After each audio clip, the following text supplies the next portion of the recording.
welcome. This is Caravan to Midnight, first program of the week. It's going to be a good one, too. In a few minutes, we're going to speak with Larry Nichols. He has a bit of a bombshell to drop, and I think you're going to enjoy hearing it, inasmuch as you can enjoy hearing more about the rampant corruption in our government and the complicit media, and even in our security services, particularly under the leadership, where the FBI is concerned, of former Director Comey. I want to run a few things past you. You may know already about this ridiculous play that's being held under the auspices of a Shakespeare in the Park kind of a thing, where it depicts, it's Julius Caesar, but of course Caesar is made to look like Donald Trump, and standing ovations. It's just great, you know. It's just so excellent. You know, there it is. The review is genuinely frightening. Donors appalled by the production, but American Express, of course, didn't pull their funding of it. And even Alec Baldwin, that lunatic, if anybody looks angry all the time, it's got to be that guy. Sunday in the Park with Trump, theater assassination play, standing ovation. Yeah, that's really cute. And then that idiot, Kathy Griffin, holding up the simulated severed head of President Trump. Let me ask you something.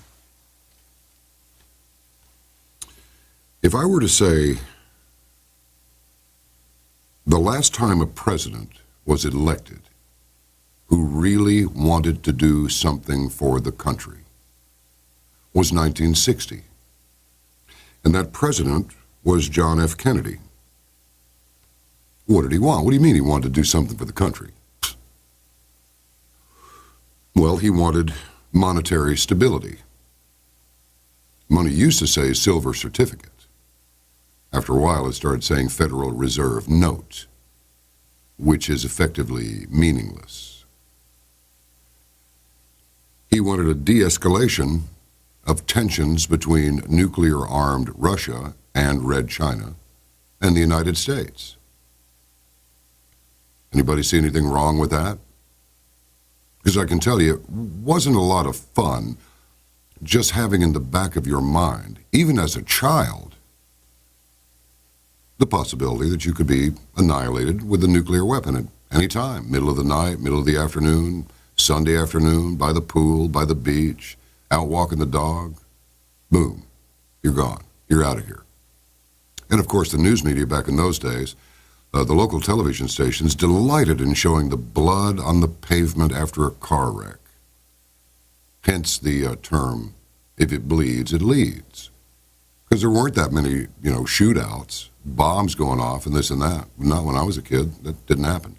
Lots of car wrecks, though. And even car wreck magazines where you could see, people who had hit it. Back in those days, there wasn't a padded steering wheel or a padded dashboard or a seat belt. Now, what would happen is you would hit the hard, thin steering wheel, and it would just slice your head off, or slice the top of your head off, or half of your head off through the steering wheel. The dashboards weren't padded; they were just metal. No seatbelt. And some of those automobiles were really quite fast. The problem was they wouldn't turn or stop very well. Didn't handle very well, Whole lot of leaning when it came to hitting the corners and curves. But there was plenty of A-bomb footage. Shadows, reverse negative type shadows on the wall. You got a white figure of a person there, which would otherwise have been a shadow, surrounded by black, where the wall had been blackened by the blast. Most people don't understand that a nuclear weapon, they call it a thermonuclear weapon for a reason. It's a heat weapon. First you get the blast, then you get the heat, right? The heat. The blast goes off. The first thing that you see is the white flash. That's the heat coming to get you. And then after that, the blast shockwave that blows all the little houses away.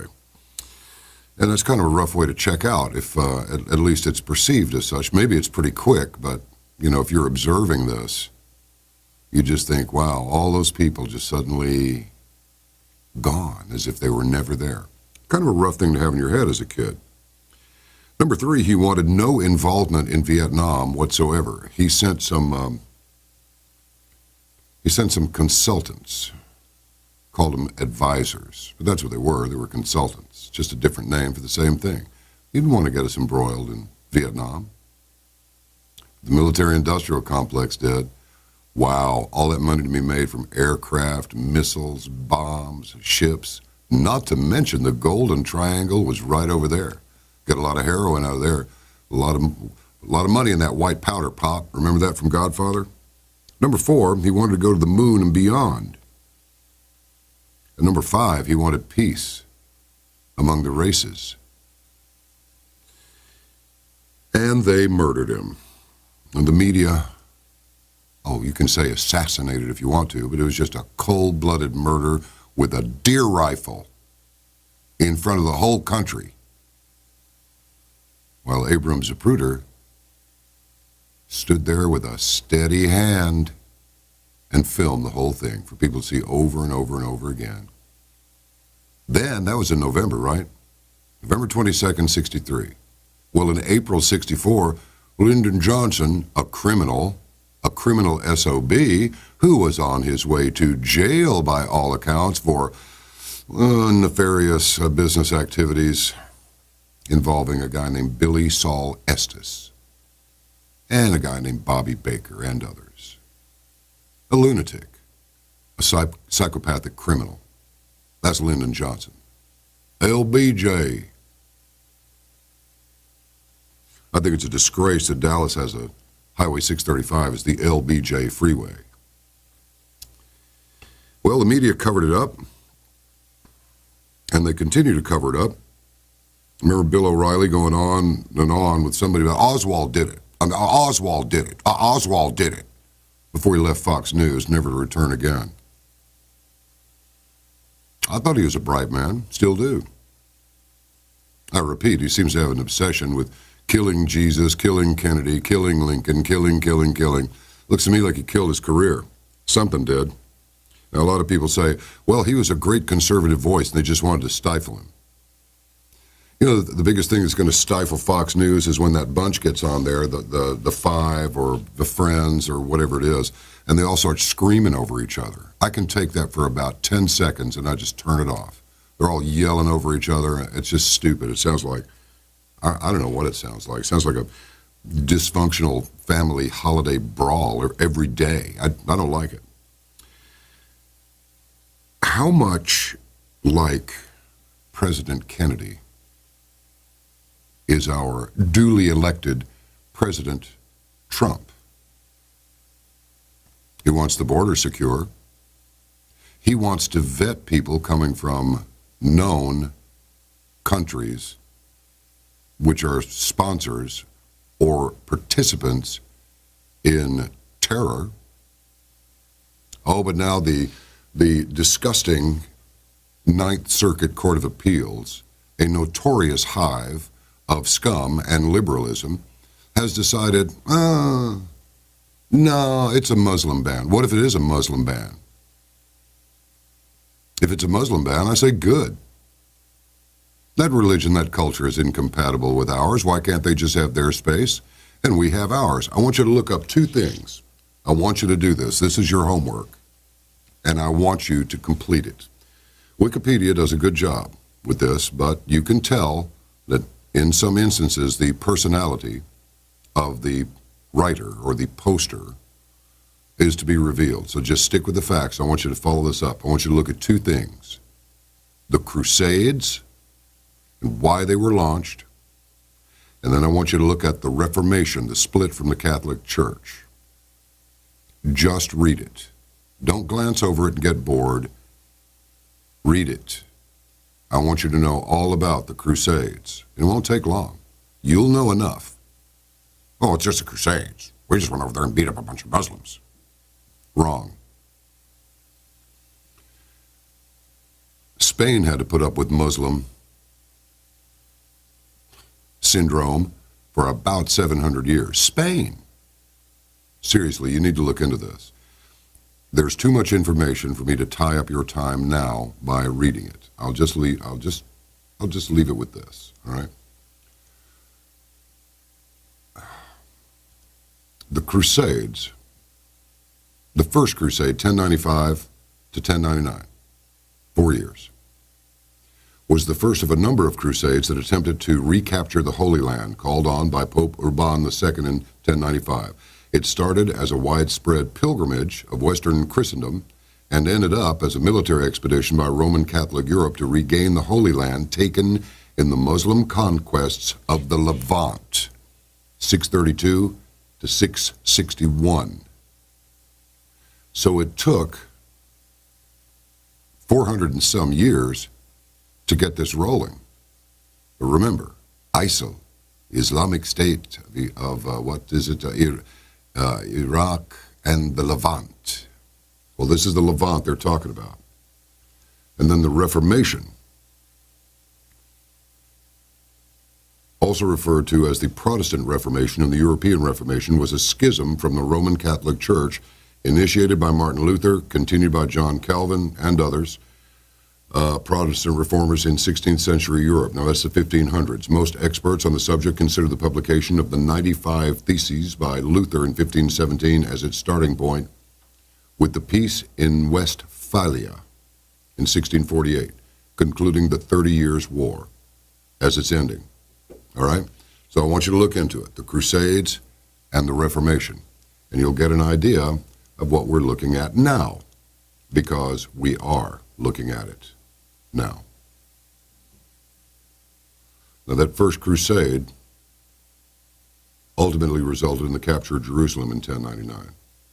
There were 6 major ones and a few other not so major ones, but this has been an ongoing problem with Islam from the inception of it, basically. It's a borrowed religion which borrows from, they cherry pick from the Christian Bible, the New Testament, they cherry pick from the Torah, they just cherry pick. And it is a political ideology backed up by religious fervor and nothing more. Now, do you want to hear about the cover-ups going on in this country of genital mutilation among girls? They're told, no, no, no, don't say anything about it.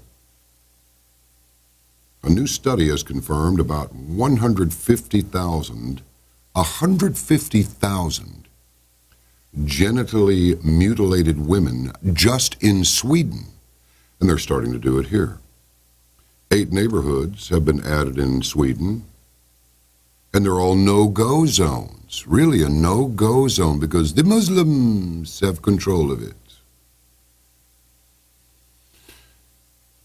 The mayor of Rome has called for a ban on immigration to the city, at least.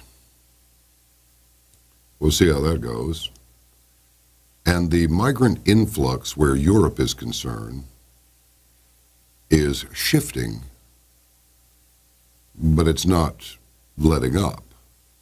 The migrants pouring into Europe have changed routes. The crossing between Turkey and Greece is practically closed, but ever greater numbers are risking their lives to cross the Mediterranean between Libya and Italy. A criminal industry has flourished, while the European Union has beefed up its border agency Frontex to try and check the mass immigration. Well, who started it to begin with? What is called for here is mass deportation. Will they do it? Maybe eventually they will, but I got a feeling it's going to be a while. How about this one? Oh, you always talk about immigration. That's because we need to stop it. We need to stop it right now. If we got every illegal immigrant out of this country right now, do you know what would happen to the value of the dollar, for example? Congestion, pollution, crime, strain on the city services, strain on the medical services, strain. Well, a lot of it would be alleviated. Closing EU borders will lead to inbreeding. German finance minister warns. Yeah, this is this moron idiot Wolfgang Schäuble. Yes, closing Germany's borders would just ruin the country. Hyperbolic political rhetoric reached a strange new peak this week when Germany's finance minister Wolfgang Schäuble told the newspaper that closing the country's border will lead to inbreeding. Really, the Germans are going to inbreed. What a lunatic. So this guy has an interview with the weekly paper Die Zeit, which I suppose is that's the Times, right? Mr. Schäuble rejected the idea Europe could close its border to immigrants and said, isolation is what would ruin us. It would lead to inbreeding. That's from independent.co.uk. This person is clearly insane. Taking aim at opponents of Germany's border policies, he said, Muslims are an enrichment of our openness and our diversity. Look at the third generation of Turks, especially the women. This is an enormous innovation potential. Well, Germany's taken in more than 1 million asylum seekers in 2015, and the issue of integration has seen rows over immigration dominating the political landscape. The country's also seen a swell of anti-Islamic groups, and the government has said attacks with a far-right motivation reached a 15-year high in 2015. Good. Double it, triple it, and run them back where they came from. Let them practice Islam in the land of Islam, and get them the hell out of Western civilization while you still have a Western civilization, or you're going to be fighting these mugs for 700 years, just like what Spain went through. Now, let's talk about some other stuff. Robert Mueller stocks staff with Democrat donors. LifeZet.com by Brendan Kirby. Former House Speaker Newt Gingrich sparked a mini meltdown in the media Monday with a tweet challenging the fairness of the investigation into Russian interference in the 2016 presidential election. He appeared on the Laura Ingraham Show, pointing to the early hires special counsel Robert Mueller has made. And this is what he said. Republicans are delusional if they think the special counsel is going to be fair. Look who he's hiring. Time to rethink. While he's not wrong about the donations, 4 top lawyers hired by Mueller have contributed tens of thousands of dollars over the years to the Democratic Party and Democratic candidates, including former President Obama and President Trump's opponent Hillary Clinton in 2016. One of the hires, Jeannie Rhee, R-H-E-E, also worked as a lawyer for the Clinton Foundation and helped persuade a federal judge to block a conservative activist attempt to force Bill and Hillary Clinton to answer questions under oath about the operations of the family-run charity. I want you to hear that again. One of the hires, Jeannie Rhee, R-H-E-E, also worked as a lawyer for the Clinton Foundation and helped persuade a federal judge to block a conservative activist's attempts to force Bill and Hillary Clinton to answer questions under oath about operations of the family-run charity. Campaign finance reports show that Rhee gave Clinton the maximum contributions of $2,700 in 2015 and again last year to support her presidential campaign. She also donated $2,300 to Obama in 2008 and $2,500 in 2011. While still at the Justice Department, she gave $250 to the Democratic National Committee Services Corporation. Rhee also contributed to a trio of Democratic senators, Mark Udall of New Mexico, Chris Van Hollen of Maryland, and Sheldon Whitehouse of Rhode Island. James Quarles, who worked on the Watergate investigation as a young prosecutor, has an even longer history of supporting Democratic politicians. $1,300 to Obama in 07, $2,300 in 08, $2,700 to Clinton last year. He's also supported a number of other Democratic candidates, including Van Hollen, Senate Minority Leader Chuck Schumer, gag me, Representative Jamie Raskin, Maryland, former Representative John Spratt, South Carolina, and former Vice President Al Gore, 2004 presidential candidate John Kerry, former Senator Mary Landrieu from Louisiana, and Colorado congressional candidate Gail Schwartz. In addition, Quarles gave money to former Senator John Walsh, Democrat of Montana. And 3 current Democratic senators, Ron Wyden of Oregon, Ed Markey of Massachusetts, and Robert Menendez of New Jersey. He chipped in $300 to the DNC Services Corporation, $300 in 2012. Quarles did donate to a couple of GOP politicians, $250 to then Senator George Allen of Virginia in 06, $2,500 to Representative Jason Chaffetz, Republican of Utah in 2015. Now, Andrew Weissman. A former Justice Department lawyer who then worked at Jenner and Block until 2011 contributed $2,300 to Obama in 2008, $2,000 to the DNC Services Corporation in 2006. Weissman served as chief of the Justice Department's criminal fraud section and worked on the Enron fraud case.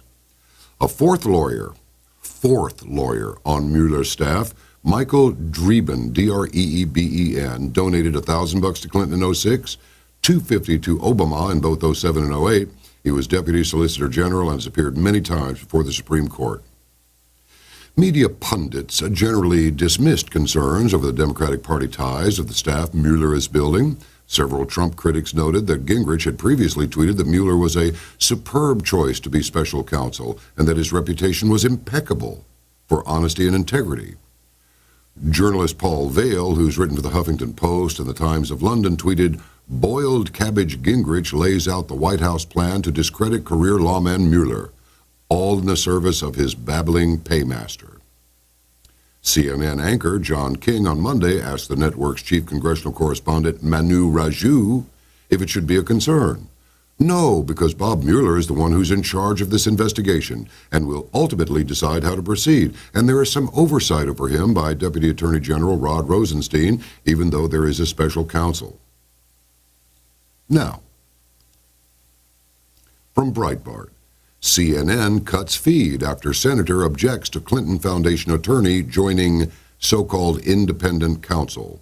CNN cut away from a Senate Judiciary Committee hearing this morning, seconds after Lindsey Graham raised concerns that special counsel Robert Mueller had hired a former Clinton Foundation attorney to assist with the probe into alleged Russian interference in the 2016 presidential election. Democrats have long accused the Trump campaign of colluding with Russia, though no evidence has emerged. There is also speculation that special counsel Mueller will probe allegations of obstruction of justice against President Donald Trump.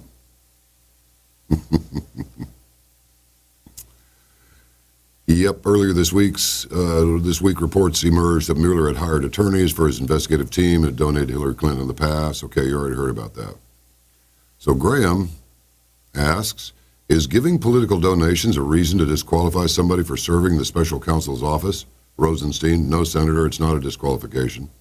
Graham, as a matter of fact, many states, the judges and prosecutors are actually elected. Donations are a part of that system, is that correct? Rosenstein says, yeah, that's true. Graham asks, would it be a disqualification for somebody in the special counsel's office who had represented Mrs. Clinton in the past to serve? Rosenstein says, you know, Senator, it would depend on facts and circumstances. As a general matter, I think the answer is no. Graham asks, isn't that much closer to a conflict of interest? Rosenstein says, I don't want to answer a hypothetical, Senator. Everybody needs to make a determination based on the facts and circumstances of the individual case. So Graham asks, how would you get it before the special counsel? What process could a member of the Senate use to inform the special counsel that you'd have a concern about hiring someone that represented Clinton? Rosenstein says, we have a process within the Department of Justice, Senator, so I would encourage you, if you have those concerns, to raise them with former Director Mueller or to raise them with me, and I'll make sure. So should I do it to you or to him? Well, you could do it to both. Okay, that's fair enough. And we have career, and I don't know if I'll do that, but I've read some things where I don't think donations are disqualifying at all, but if you represent the Clinton Foundation or Clinton herself, that would be disturbing to me, but I'll take care of that. So CNN cuts back to the studio shortly after that while Graham was still questioning Rosenstein. That's CNN, the Communist News Network. Right? Now, here's a real good one from TruePundit.com. A high-ranking Justice Department official believes special counsel Robert Mueller has granted a complete get-out-of-jail-free card for disgraced FBI Director James Comey, a coveted immunity deal in exchange for cooperating as a key witness. A Justice Department source said the immunity is a done deal. Mueller can do whatever he wants. We, Justice Department, have no say, but after many years working criminal cases, I know Comey's been given immunity. You can tell by the way he's acting now, and the fact that Mueller has just kept us in the dark about his investigation. Special counsel spokesman Peter Carr at Justice would not comment when asked to detail the immunity arrangement between Comey and Mueller. Carr told True Pundit, As this is an ongoing investigation, we will decline to comment. As special counsel by law, Mueller is permitted to strike immunity agreements without having to get approval for the Attorney General of anyone at Justice. He's also not obligated as special counsel to inform Justice about who is under immunity. It's no secret Comey and Mueller are close friends, having worked together at Justice for years alongside Eric Holder. Comey has described Mueller, who served as FBI director, as his one-time mentor.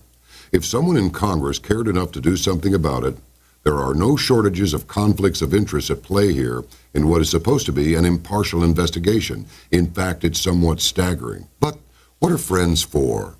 Outside of D.C., folks, that is, are getting another unwelcome crash course in corruption. A complete review of this case illustrates that by striking an immunity deal, Comey has essentially used the Washington, D.C. system and his connections to insulate himself from any felony criminal charges, including whether he participated in the illegal unmasking of Mr. Trump or any other Americans during the election based on FISA court-ordered wiretaps, or whether he played a role in covering up crimes committed by Hillary Clinton. A refresher. First, Comey himself leaked at least one memo that actually sparked the Justice Department to appoint a special counsel. Then, from a pool of countless candidates to serve as special counsel, Mueller, a close friend and longtime mentor of Comey, just happened to get picked. Then, an immunity deal is agreed upon, which allowed Comey to speak carefree at his Senate hearings last week and beyond. Comey's deal, or his likely deal, insulates him against prosecution for his role in leaking other government documents to third parties, including the media, inconsistencies in testimony that rise to the level of perjury, any role he played in the illegal surveillance or wiretapping of Mr. Trump during the election, any other crimes Comey may have committed during his tenure as FBI director, including his role in quashing the Hillary Clinton email investigation, his role in unmasking Trump, Trump insiders, and other Americans from FISA warrant intelligence, any violations of FBI employment ethics that would nullify pension benefits. So how about that? Now, this is what you would call breaking news, I suppose. Yep. Sessions Senate Smackdown. Jeff Sessions testifies, refuses to say whether he spoke to President Trump about Comey's handling of Russia investigation. This is from the Washington Post, so it's going to be spun to the left. Sessions told the Senate Intelligence Committee he would not discuss, or could not discuss, his conversations with Trump because they were private. That's what he said. I'm not able to discuss with you or confirm or deny the nature of private conversations that I may have had with the president on this subject or others. Sessions opened his testimony on the panel with a fiery assertion that he never had any conversations with Russians about any type of interference in the 2016 presidential election. And he said, "The suggestion that I participated in any collusion is an appalling and detestable lie." He also said, if any brief interaction occurred in passing with the Russian ambassador during that reception, I don't remember it. If he did have a conversation with the ambassador, it was, quote, certainly nothing improper. But he said essentially that he was flustered by a question from Senator Al Franken, the failed comedian who's now a politician, which is which, about an alleged continuing exchange of information during the campaign between Trump's surrogates and intermediaries for the Russian government. And that's why he claimed wrongly that he had not met with the Russians. I wanted to refute that immediately, Sessions said. I recused myself from any investigation into the campaigns for president, but I did not recuse myself from defending my honor against scurrilous and false allegations. I cannot and will not violate my duty to protect the confidential communications I have with the president. I believe the American people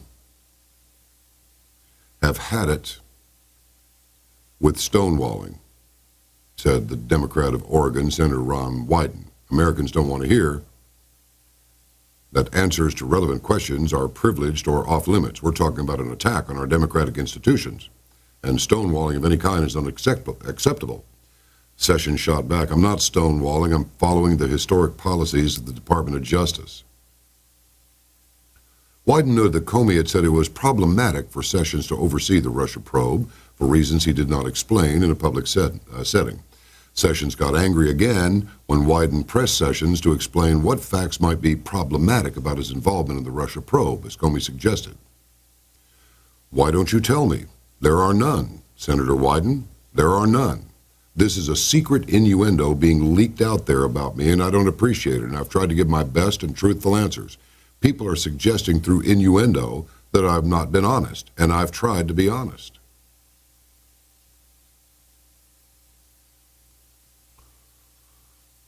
Well, we know damn well the Russians didn't affect the outcome of the election. I repeat, did anybody see a vote flip from Trump to Clinton? No. Do we know that the Democrats were busing people all over the place to vote in multiple times in different precincts? Yeah. So what is all of this about the Russians? Well, the answer is Hillary Clinton, along with Bill, in my opinion, are megalomaniacs who think they are above the law. And so far, they've proved themselves to be above the law. But that could change. But I tell you this is going to get nasty. Once you understand that this is what they want. This is what the Democrats want. They want high taxes. They want open borders. They want to continue to degrade the school system. They want illegal immigrants to be able to vote. They expect you to pay those high taxes and to pay for these illegal immigrants' livelihoods.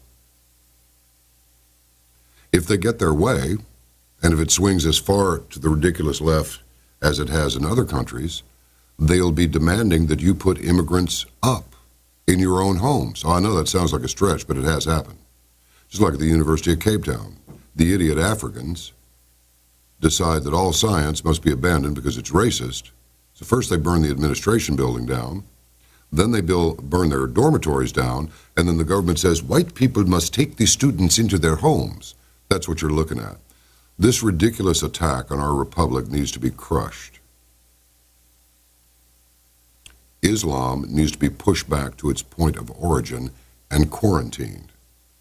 The BBC, this woman is being stabbed and beaten, and an observer gives a report to BBC. Happily, BBC is not the only news outlet in the UK. They also get out around the world, as you know. The woman reported that the stabber was yelling, "Stop living this life.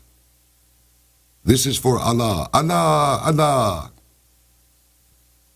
Can you imagine what the effect would be if a bunch of Baptists, for example, decided to go out caving people's heads in with baseball bats, just caving Muslims' rag-covered heads in, bashing their, just beating hijab-wearing females to death with their baseball bats? How would that go over? How would any conduct that we see the left engaging in, any of it, from breaking windows and dressing up in their spooky masks with their sticks to stop somebody from speaking at a university? If people on the conservative Christian right did any of these things, what would happen? Look, I'm serious about this. You need to ask yourself this question. Why is it all right for these retards, these collectivist communist pukes, to do this? The police are told to stand down, and outlets like MSNBC, CNN, and the other three-letter organizations can spin and twist the news any way they like, leave out relevant parts of people's statements, The Democrats have even resulted to just dropping F-bombs all the time. Ha ha ha ha ha. We want to kill the president. Ha ha ha. Ha ha ha ha. And who was the most arrogant little puke ever to darken the door of the White House? That would be Obama, with his little upturned chin, his little mouse ears. We're only 120 days from fundamentally transforming America. You know, think about the lunatics who are running the asylum. That's what we're looking at right now. This is going to be a rough year. You ain't seen nothing yet. No. Do you know if there's a terrorist attack in this country, you know, a good one, like a big car bomb, something like that, and the odds compel that that will happen at some point, I prepare you now for the response from so-called MSM, the Ministry of Smoke and Mirrors. Lies and deceit would be closer to it. They'll blame Donald Trump for fomenting all this hate against Muslims. I can't think of anything that he said that would be tantamount to fomenting hate toward Muslims, but that's what they'll say. They will do exactly what the Nazi propaganda machine directed operatives within the Nazi regime to do in the political structure, and that is pick your target, blame that target for everything. Never acknowledge that there's anything good about this person and continue to hammer and hammer and hammer and hammer until enough people believe it that you can get a movement started. That's exactly what they're doing right now. They are liars. So remember it. And remember this. If a person will lie, they will steal. And if they'll steal, they will most assuredly kill. The left does not care about you. The Bill Ayers of the world is Weather Underground and all the little commie pukes that followed him. Oh, if you don't change your mind, then you need to be put in a concentration camp. And if you still won't, well, they call it a re-education camp. But if you won't be re-educated, well, then you just need to be killed. Read Prairie Fire. You can get a copy of it out there. It's a nasty-looking little book, and the contents are even nastier. Read it. Prove me wrong. And if you do, I'll admit to it. I don't think you can. But I'm prepared to apologize if you do. But I'm not waiting, because I'll be waiting a long time until somebody proves me wrong on this. Your country is under assault, and you better know it. And in fact, you better get ready to do something about it. They do not care about you. Those on the left, you're either with them or your life is worthless. You are worthless. Your children are worthless. Did anybody scream, rape the football player, meaning Michelle Obama? No. Who was yelling rape Melania? The left. Who is applauding and giving standing ovations to a simulation of Mr. Trump's assassination, as portrayed in the play, twisted version of Julius Caesar? The left. Who was applauding Kathy Griffin for the severed head? The left. They're insane. They've always been insane. The insane have always been among us, and will continue to be. What we must do is quarantine them. I don't mean necessarily herding them into pens, and I say not necessarily. Don't do business with them. Don't do any business with them at all. And you can identify them pretty easily. When you see conduct that's impolite or downright rude, selfish, spiteful, just say something like stupid liberal and watch the effect. You will watch the person 999 out of 1,000 times. You will be entirely correct. And you will watch this person lose their mind. Why? Because their maturity level is down in the toilet there. They don't have any maturity. They should have, but they don't. So who needs the re-education? Us or them? Now, Larry Nichols is going to drop a bit of information on you right now. This is a little bit longer news segment than I had thought we would have. But so what? It's good stuff. And what you're about to hear from Larry Nichols, well, comes close to being astounding. So let's talk to him. Here he is, author of 28 Years to Nowhere, the one and only Larry Nichols. Larry, how you doing? I'm here. Thank you, John. Thanks for having me. Thanks for coming on. Say, you sound good. You really do. I mean, look, it's pretty widely known that you got some health issues going on there, but I got to tell you, you sound fit and strong, and you still got your fighting spirit. So God bless you. Okay, I just want to say that. Well, thanks. Thank you. I believe it or not, doing programs hurt me, but they help me. I push too much air, get my lungs in trouble, but then it also makes me forget about it, so it's helpful in that regard. But I'm okay. We've got a lot to do to try to save this country, I assure you. Yeah, we do. Now, look, 28 Years to Nowhere, I understand, has gone to number 4 on the Amazon Kindle list in the political and commentary category. Congratulations on that. Yes. Well, thank you. It was number 4. It may be number 6 now, but it was number 4. And we're very proud of that, Mary Ellen and I, very proud. Well, so now a little bird told me that you may have some news that you'd like to break. You bet. John, back during the election, right after Comey came out with his press conference where he listed all of the crimes by Hillary in the server. Yeah. But then at the end of it said no reasonable prosecutor would prosecute and dropped it. Right after that, I get a phone call. Person on the phone said, "Is this the Nichols of the Clinton fame?" And I said, "Well, I guess. Well, I've got something you need to hear."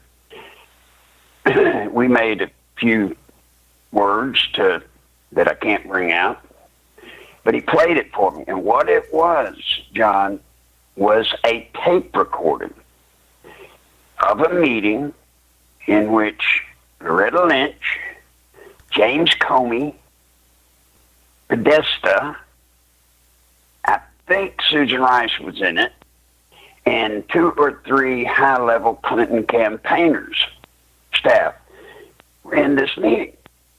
And they were talking about trying to cover up what they called rope-a-dope, which was a term I invented back when I was with the Clintons. They wanted to rope-a-dope the media and the people in Trump over the stuff Comey had brought out.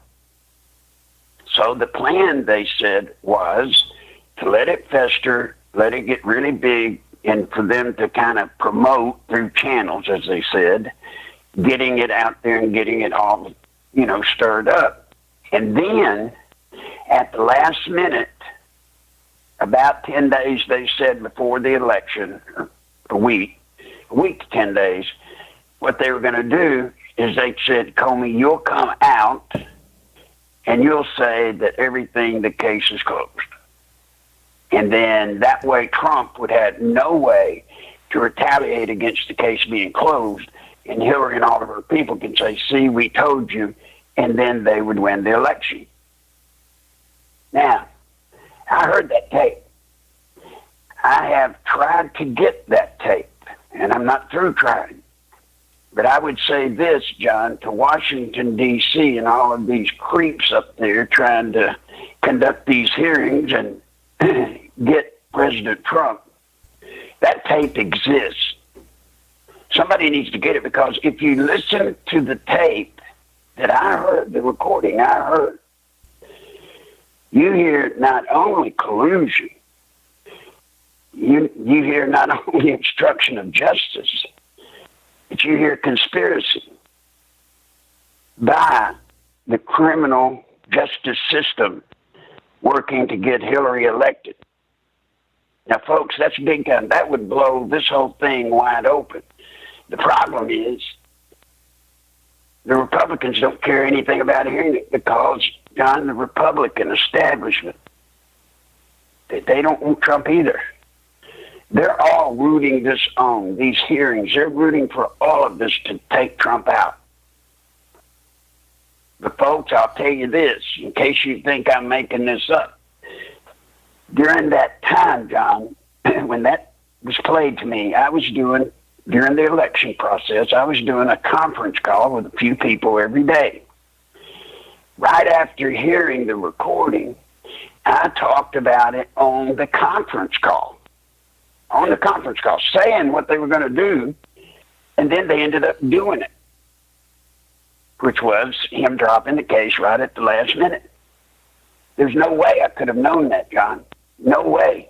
I mean, how on earth could I have known the director of FBI was going to come out week to 10 days before the election and say, okay, the investigation into Hillary's dropped. It's over. How could I have known that? You couldn't. Unless I'd heard that recording. Mm-hmm. I wonder if that's what, you think that's what Mr. Trump was talking about when he said, what if there are tapes? Do you think somebody may have given Mr. Trump the heads up that this recording existed? Well, it's funny you say that because I've thought about that as well. Trump has not said, I don't think he said, you better hope there's not tapes directly about our conversations. He may have been saying, you better hope there are not tapes, and he may know about this very tape. And that's what he's referring to. But to my knowledge, based off the individual that I got it from, me, you, and a small group of people that were on that conference call that day are the only ones I know of that know what was on that recording. Oh, boy. Now, I don't mean to get you hurt or killed, but you now know. Well, now, have you heard this one? This is a high-ranking, this is from TruePundit.com. A high-ranking Justice Department official believes Special Counsel Robert Mueller has granted a complete get-out-of-jail-free card deal for disgraced FBI Director James Comey, a coveted immunity deal in exchange for cooperating as a key witness. And a Justice Department source said, of course, it's just a source, there's no name to go along with it, but the immunity is a done deal. Mueller can do whatever he wants. We, Justice, have no say. But after many years working criminal cases, I know Comey's been given immunity. You can tell by the way he's acting now and the fact that Mueller has kept us in the dark about his investigation. All right, John, from my background, I will tell you this. I do not know that I believe that entirely. Reason being, I know and have known Robert Mueller for 20 years. He is completely 100% in the tank for the Clintons, for Comey. He's one of them. And then, of course, as you know by now, the top three attorneys he brought in to work with him on the case are all big-time Democrats, big contributors to Hillary, the DNC, etc. Yes, they are. So I don't think Comey would need a waiver. I don't think he needs it at all, and he knows it. You got to remember, let me ask you this. You heard in Comey's test, now folks, the reason I'm telling you all of this is you got to know the world that I lived in and I still live in some ways. How did Comey know when he supposedly that Monday night woke up and thought about Trump saying you better hope there's not tapes, and then he decides to release the memo to his friend to get it leaked to the media? But he said something that's weird. He said, and that would get a special counsel. Prompting a special counsel. Now, how do you know that? That's a really How could good he question. possibly have known that leaking that memo would be prima facie evidence sufficient enough to call for a special counsel? Think about it, John. Buddy, that's a giant leap. Oh, boy. Now, John, I don't need to tell you, but maybe I should tell the audience. Everything you're seeing on TV with these hearings, it's all staged and it's all pre-worked out. They've all gotten together, and just like actors do, they dress rehearsed all of these things. I'm not saying, like today, I'm not saying Sessions was involved in it, but now Sessions has been practicing, being drilled. But the people on the politicians and the media and everybody have well rehearsed out this whole process. And if we don't do something, John, within 6 months to 8 months, they're going to impeach Donald Trump. And if they can't, what will they do? Well, if they can't, we win. If I can plug something for a second. Sure you can. I did a thing on YouTube. You go to LarryNichols.us. LarryNichols.us. And I did about an hour-long little talk, I guess you'd say. Anybody cares what I say, but anyway, little talk. And I titled it, Burn Washington, D.C. Down. Down. Now, folks, before somebody comes and arrests me, I'm speaking metaphorically. But may I tell you briefly the premise behind it? Please. You know, our founding fathers revolted, they had revolution. Why? Because there were two primary things. Number one, they were being taxed excessively, and they just couldn't take it. The other thing, they were tired of being subservient, basically being servants or whatever, stewards or whatever, to a government over in England. It was so important then that that's what created the Revolutionary War that won us our independence. Folks, if you go today and you take state, federal, local, gas tax, all the taxes that we pay, what they were paying back then in taxes is a pittance compared to what we pay today. I mean, we are overtaxed beyond 5 times what they were taxed. Then, y'all may not believe me, and for a long time, I told it right here, John. Remember me telling here on this program about the event, the ball on a string, and you spin it, and then if you cut the ball in half and still spin it the same distance, or cut the string in half, the ball goes faster, and the point was, as you get closer to the event, time compresses. Yeah. Things start moving fast. The problem was I wasn't sure what the event was. I assumed the event was the transformation of our form of government to another. John, the other day, I don't know why, but I kind of came to my senses. We've already had that transformation. You see, we are servants to Washington, D.C. today. They don't serve us. We serve them. They've already got control of America. They got it. And it's this collective that's in Washington, D.C. People think there are two parties. There's not. There's one party. They play like there are two. They act just like they do in Hollywood. They've already taken our country. What we're fighting for now, John, is to get it back before it's gone to the point that we can never come back. They're about, I guess you'd say, well, what is it? What do you mean it gets to the point we never get it back? We're within inches, folks, inches of them just coming out and declaring it. I'm somewhat amazed every day that they don't just come right out and say, hey, things have changed, new rules. There's one thing that keeps them from being able to do that right now, and it's Donald Trump. Donald Trump. He is the fly in the ointment. He is the thing that they never dreamt could possibly happen.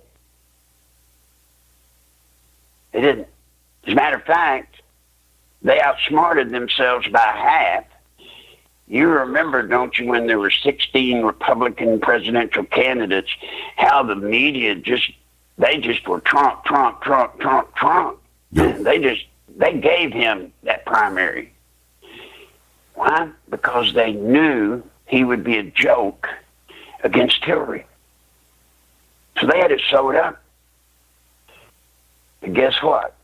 God stepped in and things didn't go quite like they planned. But y'all better believe that right now, we're just inches away from the declaration that there is a ruling class in Washington, D.C. They have permeated every office, every branch of the government, every department. They permeated the whole town, and the media as well. They got us. Now they're using our money, John. They're using us, folks, to get control over other countries and the rest of the world. They got us. Now they're trying to get the rest of the world. And they're using our money to do it. There's one little thing that you all should hang on your heads and remember and never forget. Whenever there's a budget showdown and they freeze the government for some period of time, of course they never really don't give people their pay. They may hold it for a week or two, then they give it to them. But how many times have you heard, John, well, the only people being laid off are non-essential employees? Yeah, I'm just wondering why those offices are open at all if they're non-essential. If they're non-essential. Think about it, y'all. Think about that. If they're non-essential, why are they open? That's a really good question. And above all else, why are we paying for them? And how can we keep paying for them? And what we've created is the largest employer in the nation now is government, federal, state, and local. Largest employer by far. By far. Washington, D.C. alone is 1.8 times the number of people in manufacturing. Think about these things, y'all. With as many people in the government employment, that many people employed by the government at all branches, how do the people that are working outside of government, how can we possibly continue to generate the money to pay for those that work for the government? Because those that work for the government are on our payroll. There's no magical company paying for them. We are. We're in trouble deep. And the key to saving our country is keeping Trump in office. Now, am I enamored with everything Trump does? No. But I think Trump has stayed as true as anybody I've ever seen to trying to do what he set out to do. And he has met far, far greater opposition than anybody ever in my knowledge. John, normally, if you get a president, the other party, and it's a weak president for whatever the reason, the other party uses that president to slam the agendas all shut of the other party. You notice they're not trying to do that with Trump. They're trying to get Trump out. Using him and knocking all of his plans out the box and their agenda, they don't care about that. They're trying to get rid of him. They want him gone. Not harmless, gone. Yeah, that's it. Well, they're putting on a play up in New York there about they're doing Julius Caesar, but they got a guy that looks like Trump assassinating him. Oh, and the lefties just love it. And American Express said, well, if we'd known that this was going to be the deal, we wouldn't have done it. But they haven't withdrawn. Mm-mm. I mean, who ever heard of such a thing? What we heard when Kathy, whatever, Griffith, the congressman that was shot in Arizona, do you remember when she was shot in the head? And they were blaming campaign signs that had a target of her on like a bullseye, saying that could cause a nutbag to go off and commit an act like that. What do you think that play's running the risk of doing? Well, exactly. Yeah, that was Kathy Griffin is the comedian with the severed head. You're thinking of Gabby Gifford. Gabby Gifford, there you go. I mean, this is total war, John. Let me ask you another question. Let's say tomorrow everything calms down and it's peace, love, dope. All right, the whole Trump matter's resolved, and the Congress were to say, okay, let's work with him. Let's just be normal with Trump. Let me ask you, John, do you think there's any way tomorrow, even if everything calmed down, do you think there's any way ever people, or you and me and the people listening, do you believe there's ever a way we could ever go back to believing the media was an honest broker of news? Absolutely not. They've ruined themselves. They've lied too much. They've spun too much. And they've put out too much disinformation, otherwise known as lies. So, no, they're over with. It's over. Now, they know that. See, this is what gets me so sick to my stomach. Y'all, don't you see? The media's all in. Hey, gang, they're in it all the way. They win or they're destroyed. They win or they're destroyed. The Democrats, they're in it all the way. They get Trump out and get back and get this thing under control so that they can take over and be the elite of this collective. Or to be honest, they're done. They're done. And the Republican establishment, is there anybody in the Republican Party, if you voted in the last Republican primary, do you really believe in the next Republican primary that they don't rig those things after what you saw them do to Trump? Well, they got no place. They got no place to go. They really don't. Yeah, I know, and that's why I'm telling you, John. They've declared war on us. Yeah, absolutely they have. I was thinking about Bill Ayers earlier in, I guess you might call it the rant du jour earlier, that all this stuff about, he came on this program and misrepresented his entire history. And I said, well, what about all this stuff about, interning all these people, and if they wouldn't convert, then you just get rid of them. Oh, that's just something somebody said, and it got repeated. Well, I read Prairie Fire, and it's nothing but, organizing and militarizing and going against the horrible capitalist pigs, right? The thing about it is, I believe I am reaching the point, and you said a minute ago, now I'm speaking metaphorically, but the fact is, these people are not going to go easy. And I'm thinking, I wonder, I'm just asking the question, if we decided, we on the right, the conservative Christian right, decided to employ the Prairie Fire tactics of Bill Ayers and his ilk, I wonder how that would go over, because these rebellious youth back in the day, they may be on to something here. They want change. They want equality.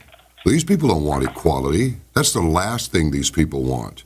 I mean, people forget, the Democrats are the party of slavery. The Democrats are the party of Jim Crow. The Democrats are the party of keeping black people in poverty as long as possible. It's the Democrats who have made a business out of food stamps and welfare. They just don't get it. And I'll tell you this. Go on. Go ahead. I'm sorry. No. Well, you go. I do this all the time. In my other life, when I was going around the world for our country, doing things that I wished I had not done, there was a Russian who told me that, because I was always confused, there were no fences around the Soviet bloc. They didn't have fences. You see the Berlin Wall, but generally around that. Well, why would all these people stay in? Why not just walk out? If you don't like communism, just walk out. But he told me something I have never forgotten. He said they make them work during the day in their relative task that they are assigned, and then everybody gets like a gallon or 2 gallons of vodka. So when they get off work, they come home and they load up on the vodka and they go to sleep and they get up and they do it and they become alcoholics. And that's their life, right? Yep. Never thought about it. But I see what he's saying. I mean, they drink vodka like we drink iced tea and coffee. But then let's correlate that now to drugs in this country. This opiate epidemic that they're talking about. Let me tell you, John, with my disease, I've been caught up in that. And you can get hooked on that stuff easy. Trust me. But it's the doctors putting it out. I mean, that didn't come from the street, a lot of it.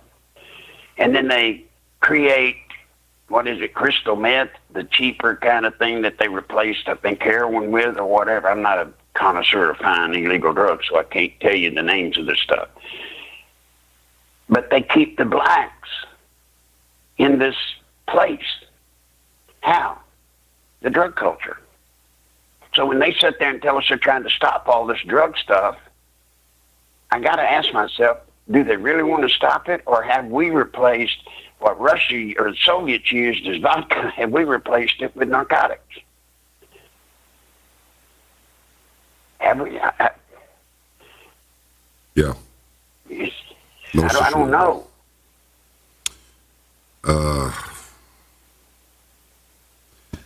I just see it coming on too many fronts, Larry. Mm-hmm. Then I don't think we have time to dismantle the components. I think we have to dismantle the entire thing all at once. You have to burn Washington, D.C. to the ground. Yeah, metaphorically speaking, of course, yeah. Metaphorically speaking. What does that mean metaphorically, folks? That means that we should put together, with this upcoming election, I helped Newt Gingrich and the Young Turks, as they were called back in the day, put together this thing called the Contract with America. In that thing, we drafted 10 campaign items that people running as Republicans had to sign on to, and then the people would vote for them because of these great campaign items, one of them being term limits, to just be one of the examples. John, do you know how many out of that 10 things got passed once they did get control of both houses? What's that? None. I got one better than that. Not even one got put on the floor for a vote. Yeah, that's right. Oh, and healthcare, the biggest issue of our time. Where is that? Nowheresville. Yeah.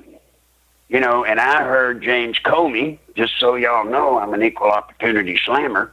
I heard James Comey in his hearing before the Senate panel say that he just didn't trust Trump because he feared he would lie. That then later on he kept calling him a liar.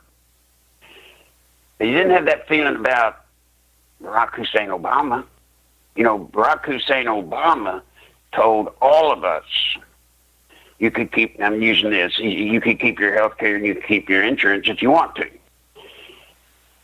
2 years later, Barack Hussein Obama admitted that that was not true, and they knew it. Now, folks, what that means is Obamacare was a fraudulent bill. a fraudulent bill. It was based off fraudulent information, not to mention the fact that most of them didn't even get to see it until they voted on it.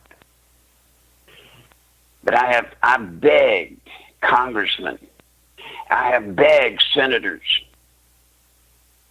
to go against that bill from a legal position as a fraudulent bill years ago. And you know what I told them? I said, if you don't, and of course I knew who I was talking to. I knew it was worthless, but I had to try. I told them that if you don't, and do it now, the way this Obamacare thing is set up, by the time Obama leaves office, if he does, which we still got that issue to resolve, if he does, it will have so destroyed the insurance industry that you can't go back. Here again, John, do you see any way today, if Donald Trump did what he said, if the Republicans helped him and they did what he said he would do in the campaign, which was get rid of Obamacare, just get rid of it and start all over again, do you believe insurance could ever go back to what it was before Obamacare? It could, but it won't. Just like they won't take down the restrictions between the restrictions of selling insurance across state lines, because that'll affect the insurance company's bottom line through competition, and we don't want that. We want as close to a monopoly as we can get. And yet, with the current scheme, one big exchange after another is leaving because it's just not working. It's just not working. But I say, John, I don't think it could even go back to it. The insurance companies have all resolved and done away with their actuaries and everything that they used to do, and they're geared up for this new day in this new way. I don't know if it could go back. But that brings up Obama. Have you ever seen a past president, y'all, move 3 or 4 blocks away from the White House when they leave and set up a shadow government? Yeah, and move one of the henchwomen into it. That would be Valerie Jarrett. Mm-hmm. Yeah.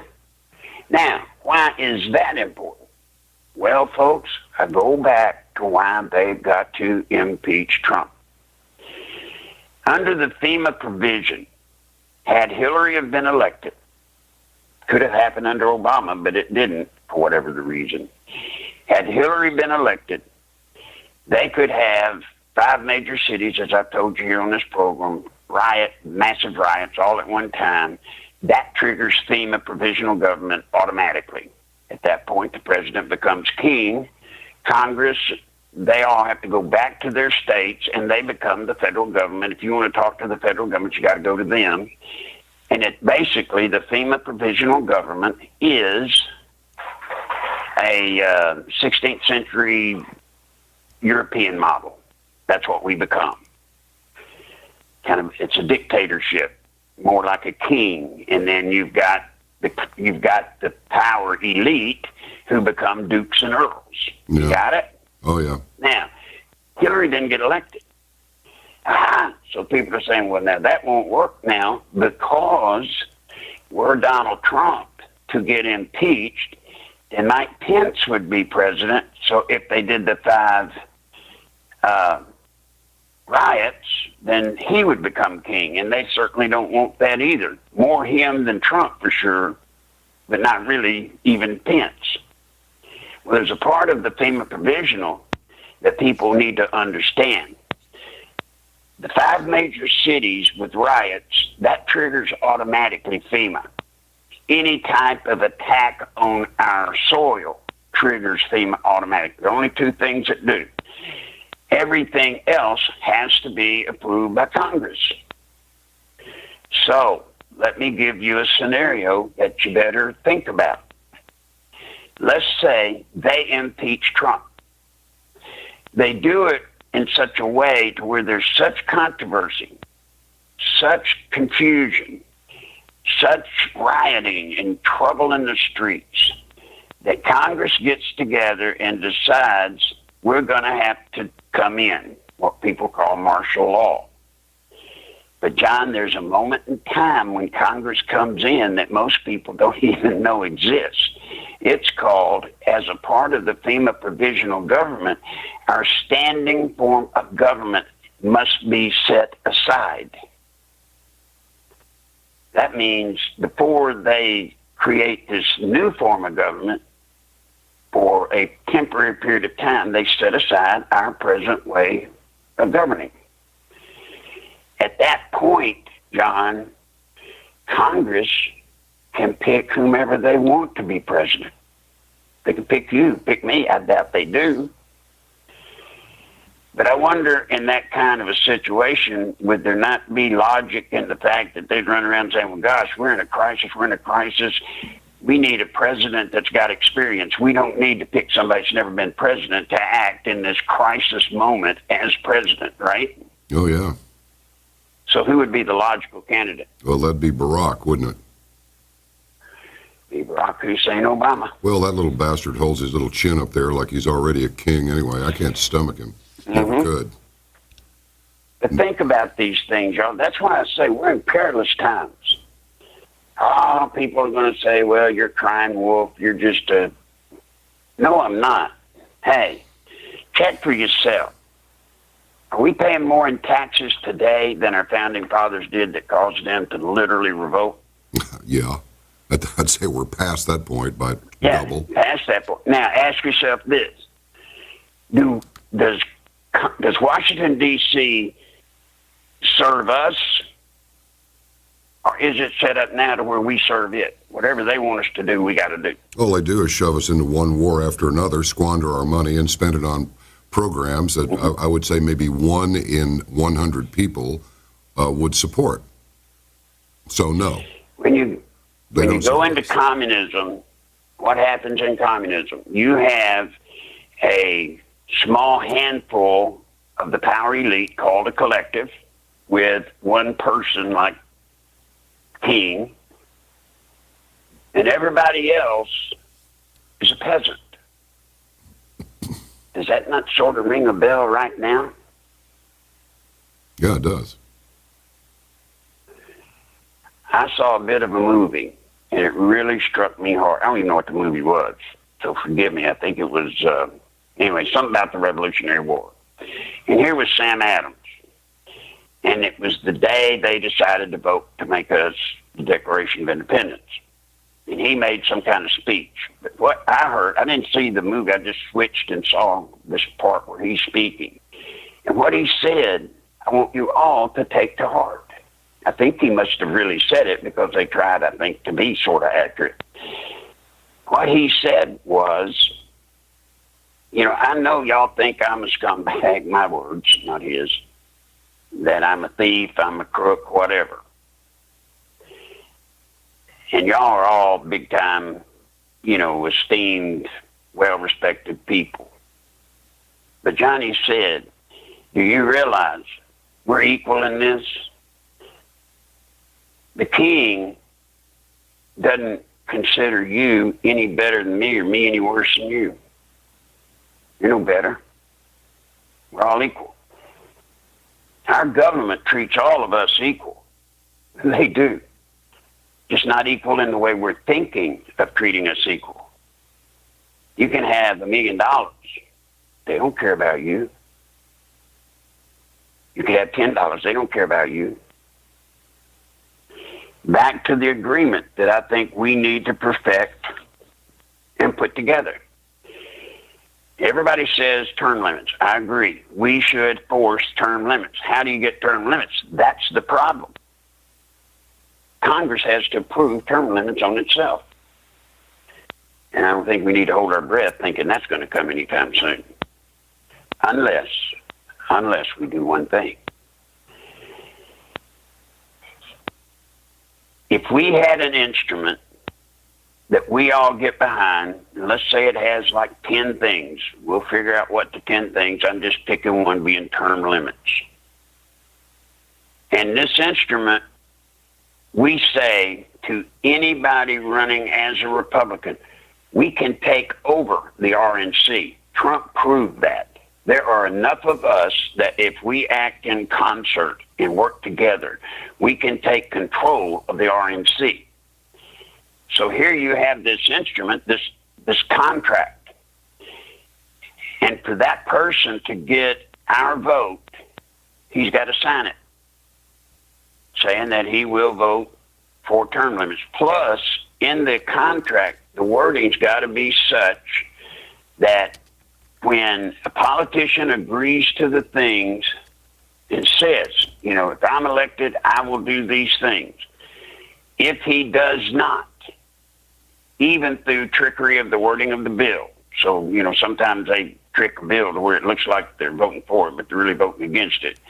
So even considering that, if they go against the contract that they signed with us, which got their vote, got our vote for them, they agree contractually to either resign or will be put in an automatic recall election.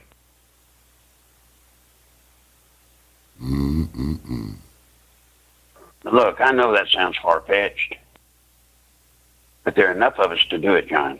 You know, it doesn't sound all that far-fetched to me. It really doesn't.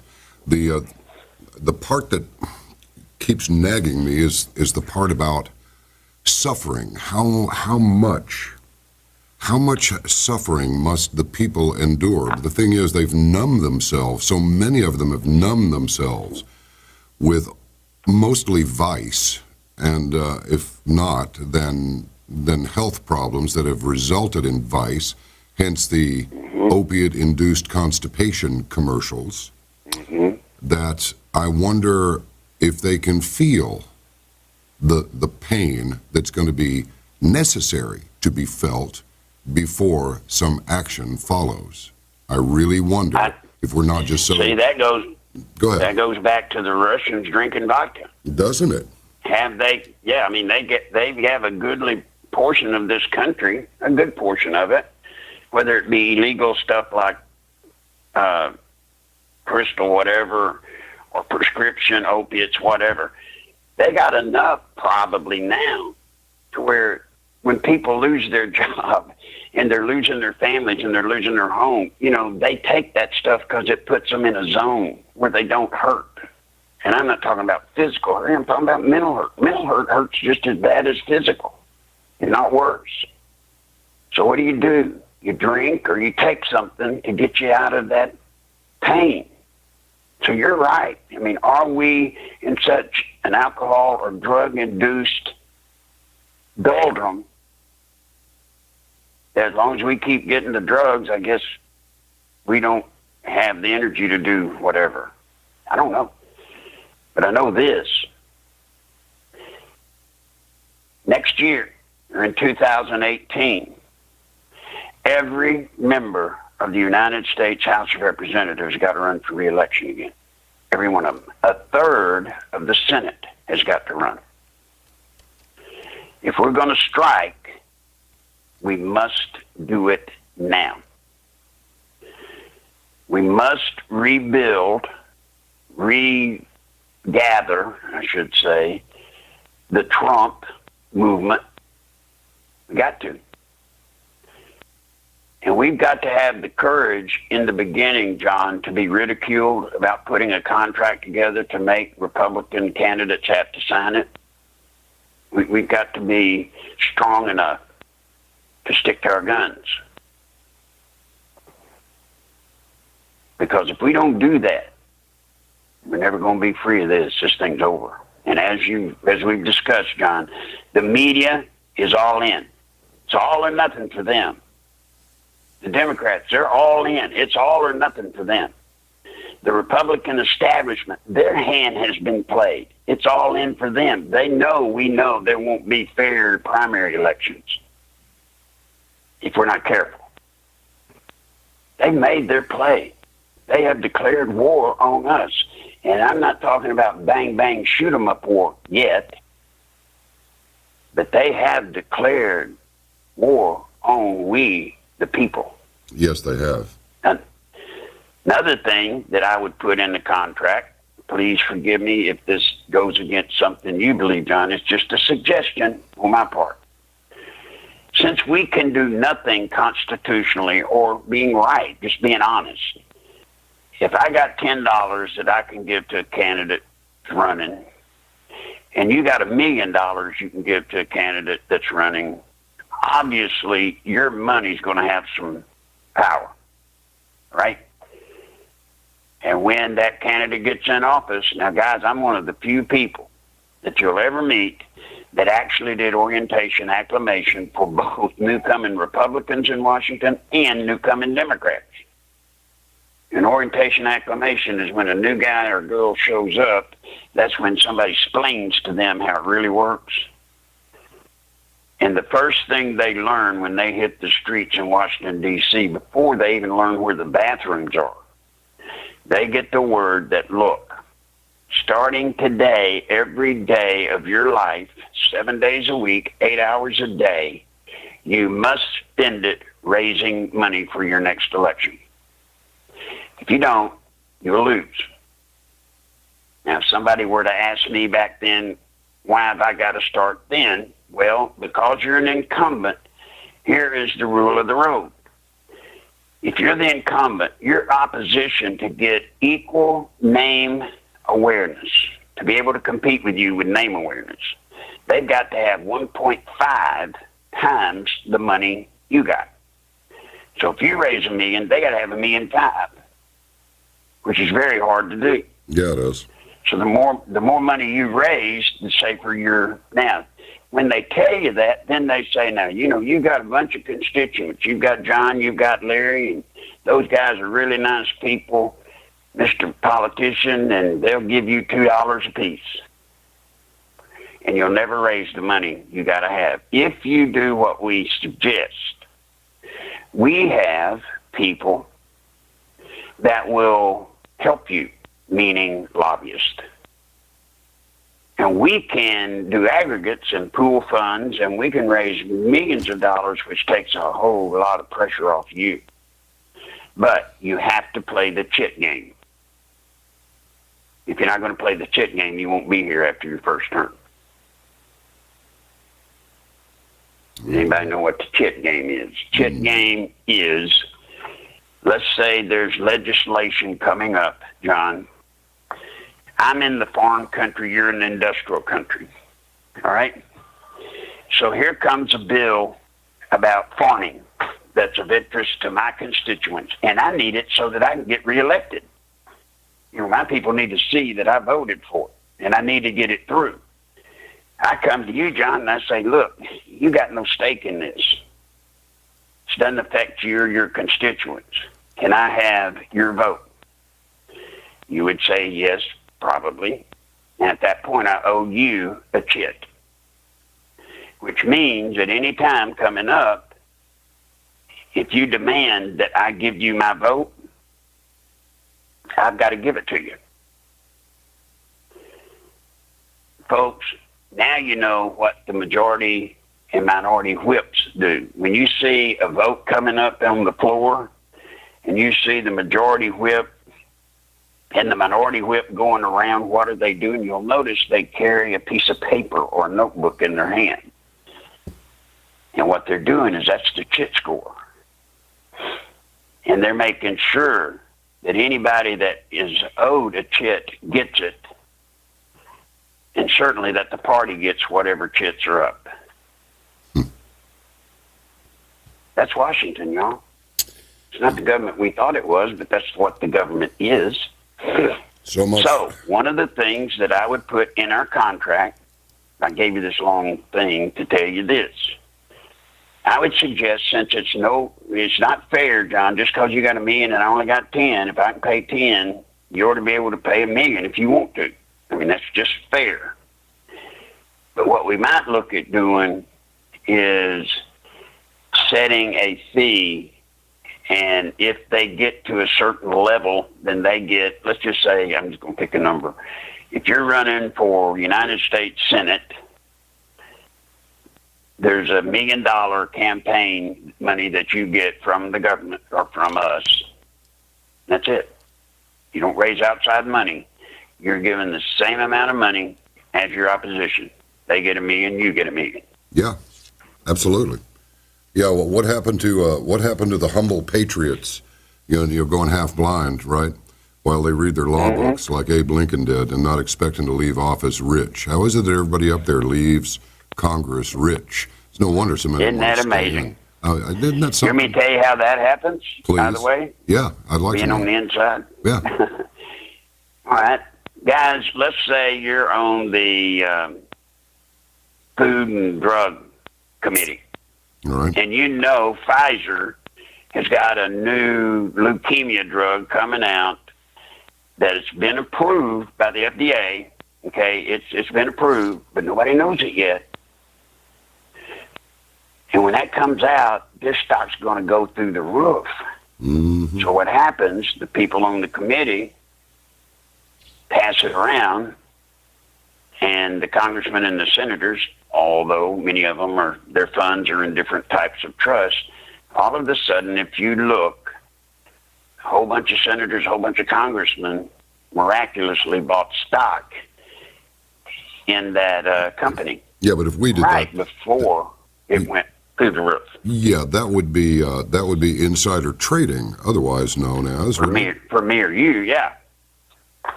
That John, you know, Congress, every member of the House, every member of the Senate, they don't have to live by the rules that we do. They don't have to live by the laws we do. Did you know that, folks? Yeah. Let me give you an example of that. Remember when Newt Gingrich was being investigated for whatever, I can't remember, and the FBI went in his office and gathered documents and records under warrant. They had a warrant to do it. He goes, and they have to bring it all back. Because, you see, the only laws that apply to members of Congress are those of ethics, which are developed and applied by Congress. They don't have the same laws we do. They don't. And they know it. So you and I get it for insider trading. They don't. Now, they got caught doing that a few years back, and there was a stink made. The reason I know they were caught a few years back and a stink made was because I was the one that released it. And they came up with this, we'll never, we're going to have to set something we're going to have to put this law together to stop this. And therefore the ethics committee got together and they drafted and put together this law to stop it. The law sunsetted at the end of the year. Nobody knew that. They don't have it now. This is very disturbing, but at the same time, I'm feeling a sense of relief here because, you hear it and you hear it and you hear it, and you never really get the answer that you want. You don't get the whole answer that you want, but you get enough to whet your appetite and keep you interested in getting the rest of the answer. And so when we say, oh, yeah, government corruption is everywhere, it's like, yeah. And, that's not something to just be taken lightly or just accepted as, just the way it is, or it's just one of the facts of life. It's just how it is in politics. It's just going to be corruptions. Well, I don't accept that, and I'm pretty sure most people don't accept it. I think right now they're tolerating it, but they need the trigger to be able to let that nuke off, so to speak. They really do. They need some, and it's just weird, the strange directions that real inspiration for action come from, and that's the missing piece of the puzzle right there. What is it going to take for people to realize, say, this isn't just some sort of a little cutesy saying, it's really true. We outnumber these mugs like exponentially, like to the point where it's ridiculous. We could literally throw everybody out of there and install some actual honest, patriotic people who would work in the interest of the company and get rid of these people, or whatever you might call them, that I've got it, these criminals who That's right. aren't really criminals because, well, they haven't been charged yet, even though their behavior is criminal. And, well, they have power. We can't possibly challenge that power. It's like, yes, we can. We have only to do it. What's it going to take to motivate people to do it? How many more wars? How many Vietnams? How many more legs and ears and eyes and faces and and lives have to be lost in these continual undeclared wars. I mean, how much suffering is it going to take? Because really, Larry, I'm rethinking my position on this. If there is sufficient suffering, the reaction to it is going to be anything but rational.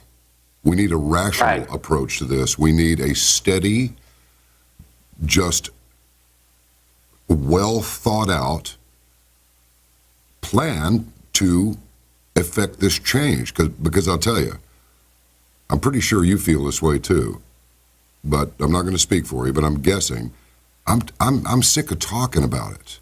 I want to see something change. I want to see this theater that decides to put, well, that's freedom of expression. That's a violation of constitutional rights. Oh, really? Since when did the government ever worry about violating somebody's constitutional rights?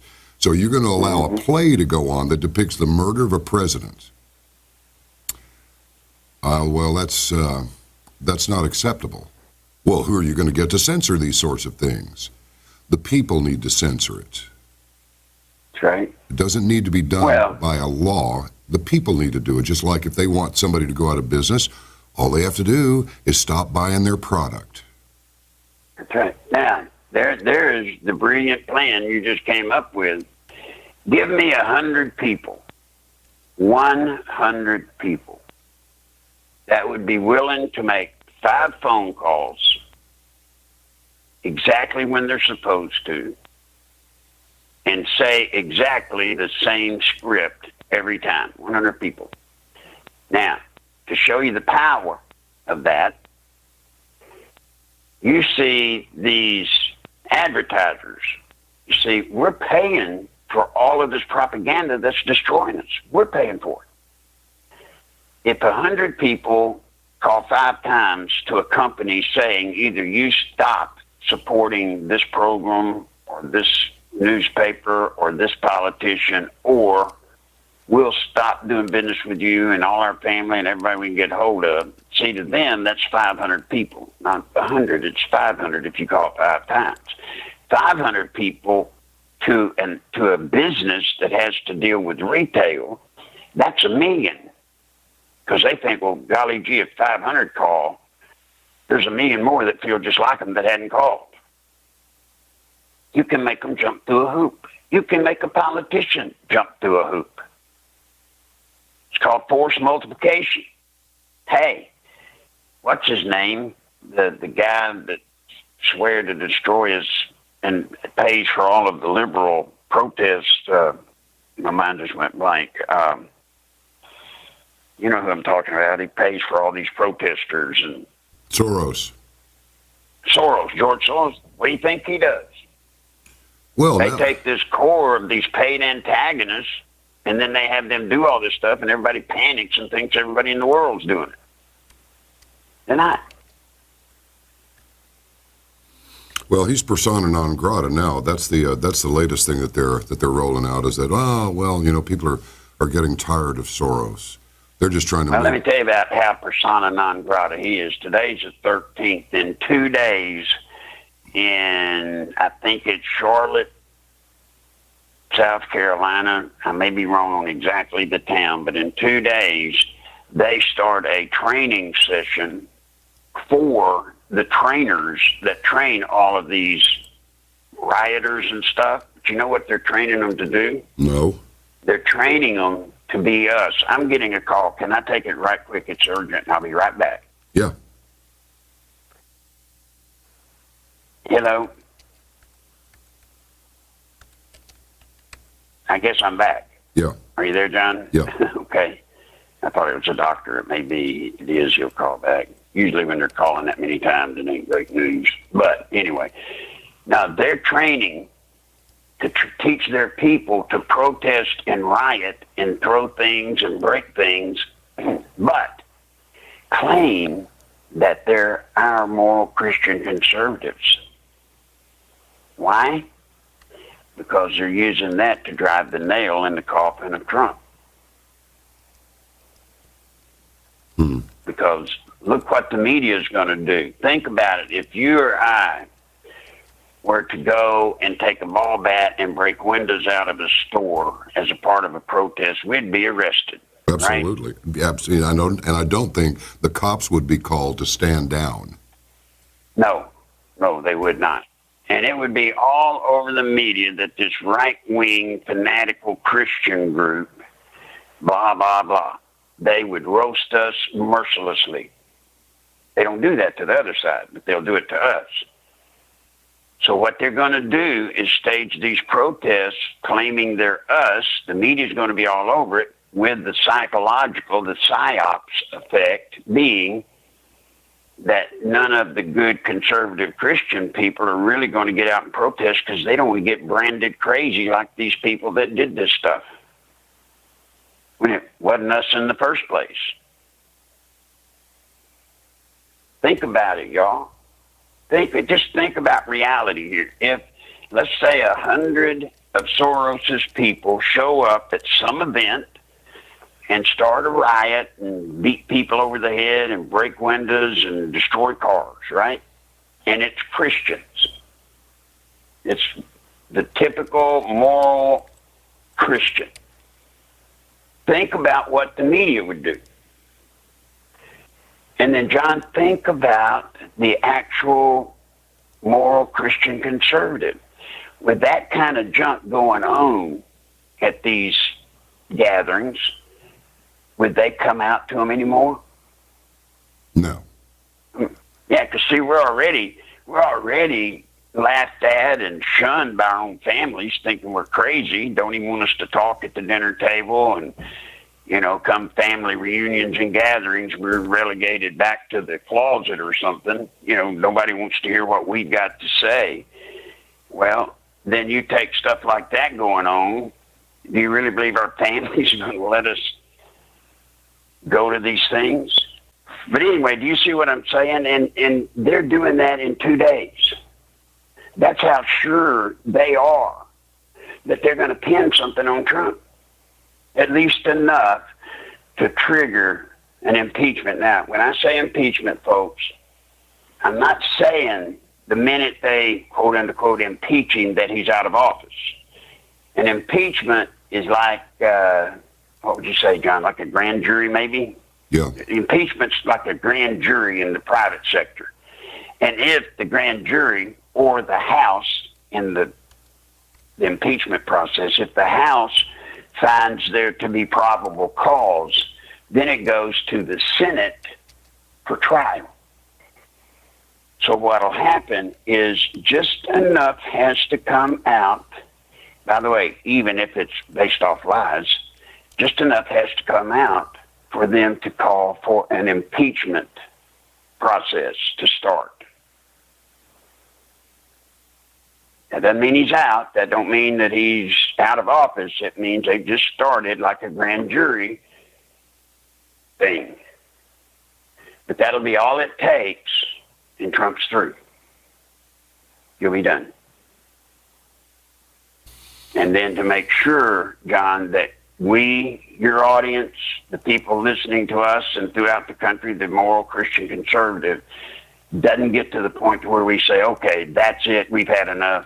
Now we've got to do something to prevent that. They're training these people to go out and make a scene and be publicly ridiculed, claiming that they're people of our group, so that we shut up because we don't want to be caught in the middle of something like that. Oh, man. I'll tell you. I mean, my God, folks, don't you see how orchestrated this stuff is and how powerful it is? You know what, though? Once they wake up, they are waking up, but they're still a little groggy yet. I think they're just reeling from the sedative, But once they wake up, this is going to happen. Well, I remember there was some guy in Germany. I don't know if he was a Jew, a Protestant, a Catholic, Pope, I don't know. But he was the guy that said, when they came after, and I don't know the chronology here, when they came after the Jews, I didn't do anything. When they came after the such and suches, I didn't do anything. Then they came after the such and such else's, and I didn't do anything. And then they came after me, and there was nobody to go to for help. That's what I fear. What we need to do is reliving that history. Larry, You know, and I know I don't have to tell you this, but if you disagree with something that I say, or you go, John, no, bro, that's too strong. Well, I'll listen, you know. I mean, and I won't, like, edit it out of the program either, okay? Uh-huh. The thing is,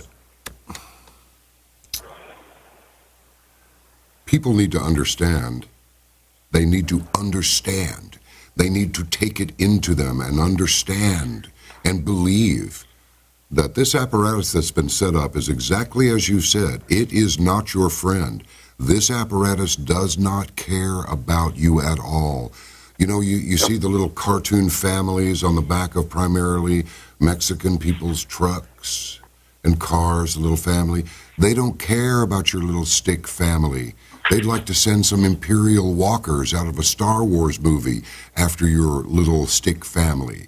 They don't care about you. They stand, but the FDA stands between you and anything that will keep you healthy.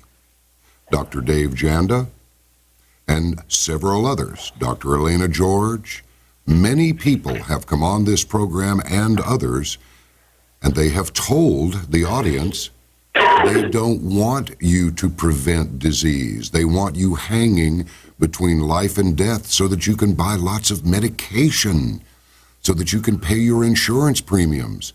The FDA they even wanted to regulate vitamin supplements. Now, something stood in their way, but that's what they wanted to do. Why? Well, how many articles have we seen? Oh, multivitamins don't do a thing for you. You're simply making expensive urine that's colored yellow, dark yellow, and it doesn't suggest liver failure. It's your wasted money going down the toilet. Really? They have lied about everything, folks. They've lied about everything, from the country being a corporation to the Gulf of Tonkin, to Pearl Harbor, to the Lusitania, to 9/11, to the, Assad used chemical weapons on his own people. What a terrible man on his own people. Oh, yeah. Look, haven't you had enough? Little Shepard Smith, he manages people, you know, he does his job, and then goes home to the man he loves. And then, of course, there's Anderson Cooper. Every hair is in place. Glasses are perfectly and symmetrically placed on the bridge of his nose. And then he says things like, well, Trump could make a dump on your desk and you'd defend it. Yeah, well, someone could make a dump on your chest and you'd probably enjoy it.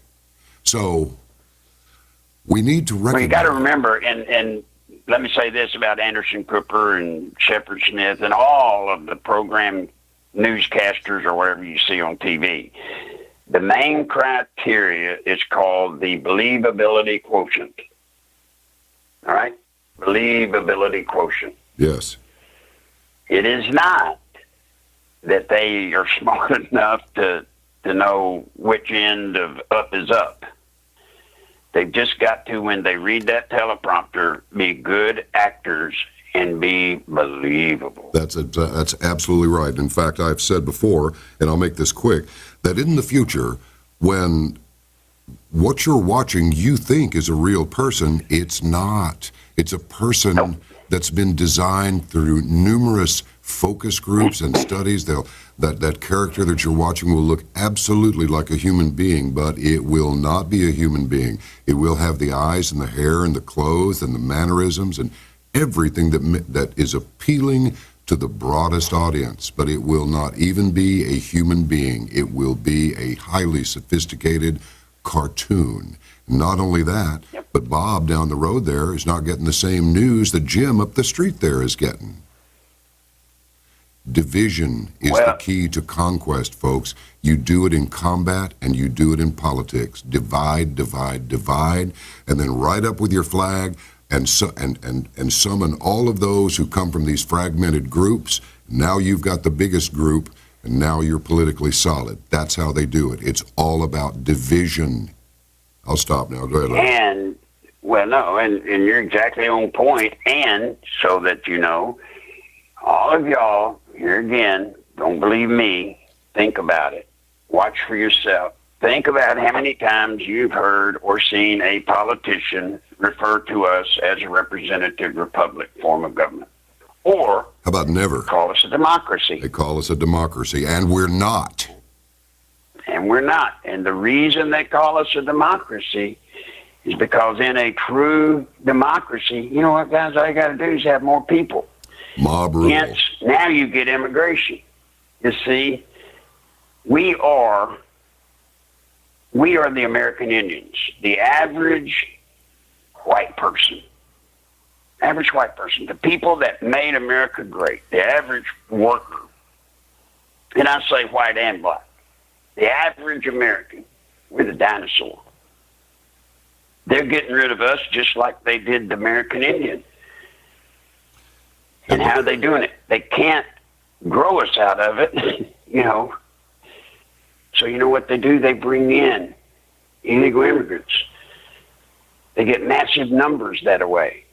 And don't worry, they're starting to fix it to where those illegals get to vote. Why? Well, they say because they're here, they have to live by rules, so they ought to have a right to vote on it. Oh, sure. That's why they put in the 18-year-old vote. Well, if you're old enough to go and fight in a war, you're old enough to vote. Yeah, well, if you join the service or you're drafted and you go and fight in a war, that's one thing. But for some punk who's 18 years old, who thinks he's way smarter than he is, who goes around with a permanent stoner grin on his face, no, you don't get to vote. You don't know enough of the world. You don't know poop from Shinola about life, politics, the country, constitutional republic, nothing. No, you don't get to vote. But he's a cool guy who smokes cigarettes. That's the one that I remember the most when this 18-year-old decides he's going to vote for Barack bleeping Obama.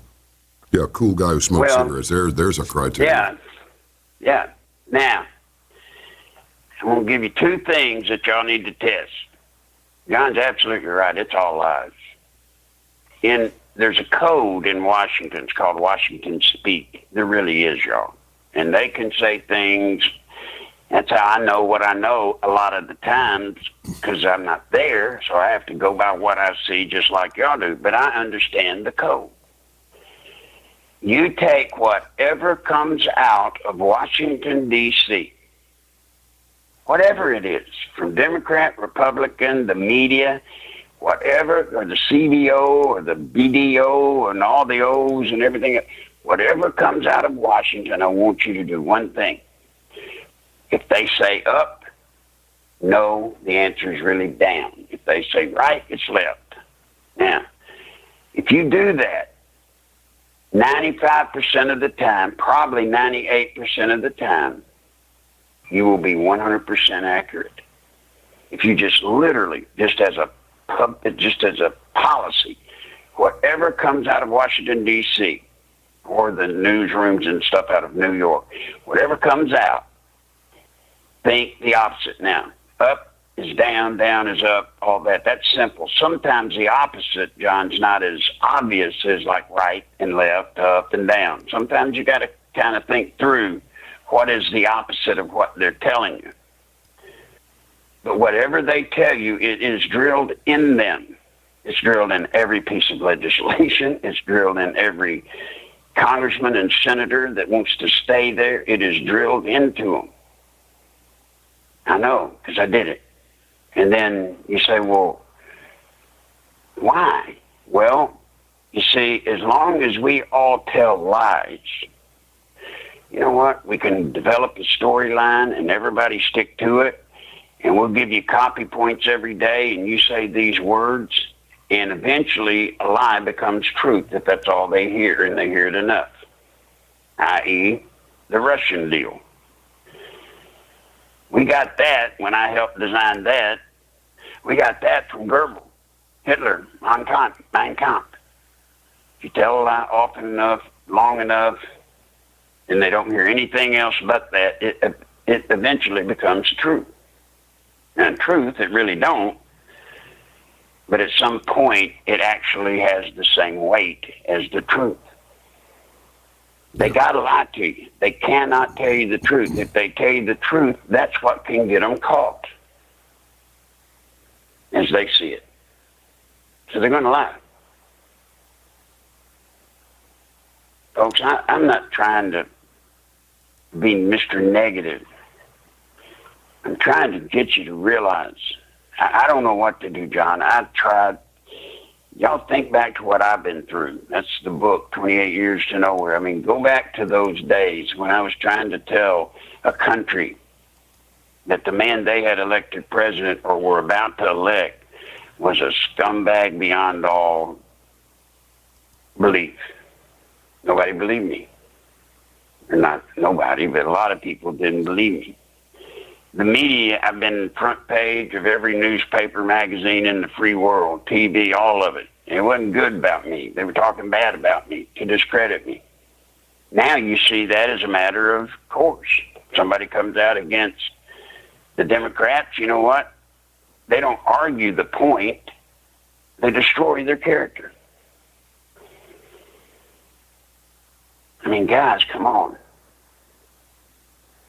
I heard one last night on Tucker Carlson show. There was this black woman who, I don't know who she was, but she was arguing with Carlson. Tucker said to her, there was talk of this third meeting now that came out of this closed door hearing with Comey that supposedly Sessions had. And Carlson said, well, you would destroy him without any evidence. And she said, well, but there is evidence that he had that the first two meetings obviously were just walk-bys and it wasn't really a meeting. But the third one, and he said, but there's no proof, I'm paraphrasing, he said, but there's no proof of the third. She said, there doesn't have to be proof. There was a third meeting. So it came out of that closed session. They don't even care anymore, y'all. That's how. And then, what about the last thing I'd say is what about the first complete generation? First complete generation, as it is defined by the politicos, is it's the first generation of people that from the minute they set foot in a school, be it kindergarten or whatever, from then until they get out of college, they have no connection to what America used to be. You see, John, you and I, we remember our parents, and we remember when we were young how things were. You didn't have to lock the door at night. You could ride your bicycles all over town. And then our parents, their parents, our grandparents, they literally were, America the way it used to be. So we touched the way America used to be. But this first complete generation, they don't know what they're losing because they don't know what it was that they were supposed to have. They've been totally brainwashed. Then ask someone this. Ask somebody that is a math major out of college. Ask them to do some long division for you. Ask them. Yeah. Ask them what a slide rule is. You see, they think they are so smart. This, what do you call them? The new, what's their generation called? The millennials. Millennials, yeah. They're so smart, right? They're smarter than we'll ever be. Let me tell you what they've done. They have replaced their brain with that box. Mm. They don't have to remember anything, John. They don't have to learn and think and learn it. Because whatever question they want to ask, the answer, they just type it into the computer and spits it out. They have lost their critical thinking skills. And I can prove that. They are so smart, but they've lost their critical thinking skills, I say. But they say they're so smart. Well, if they're that smart, then explain this to me. Why can they not see that they're going to college, running up $100,000 or $200,000 debt for college? When they graduate, they're waiting tables, and they can look at all their friends that graduated, and they're waiting tables. So don't tell me how smart you are. You owe $200,000 for an education that you think you've got, and you think you're something. There ain't no jobs for you to do except wait tables. Well, there's always shoveling stuff in Louisiana, I guess. Yeah, but you know what? They'll sure vote for global warming. Oh, yeah, absolutely. And they'll vote for Bernie. John, you and I talked about it before. Y'all realize in the primary, this last election, in the primary, more people voted for an announced, out in the open socialist in Barney, whatever, or what was his name? Sanders, Bernie Sanders, socialist. And Hillary, most people knew that her branch or form of government's communism. So for socialism and communism, more people voted for those two things than voted in the Republican primary. Think about it. But if you don't know what communism is, why are you afraid of it? They're not. And they don't have enough sense to use that box to push a button and say, hey, how about dialing up Venezuela? That's what's waiting for them. I hope we don't have to go that route by the time they suffer bad news, enough. John, that's what's waiting for my grandbabies. Yeah. Well, we're not going to let that happen. We're just not going to let that happen. How are you going to stop it? You'll find out. We have to stop it. We have to. We have to. Yeah, well, we don't have a choice. It has to be stopped. We see what's happening. We know what's happening. We don't just think we know what's happening. We know damned well what's happening. We know what's been done to us.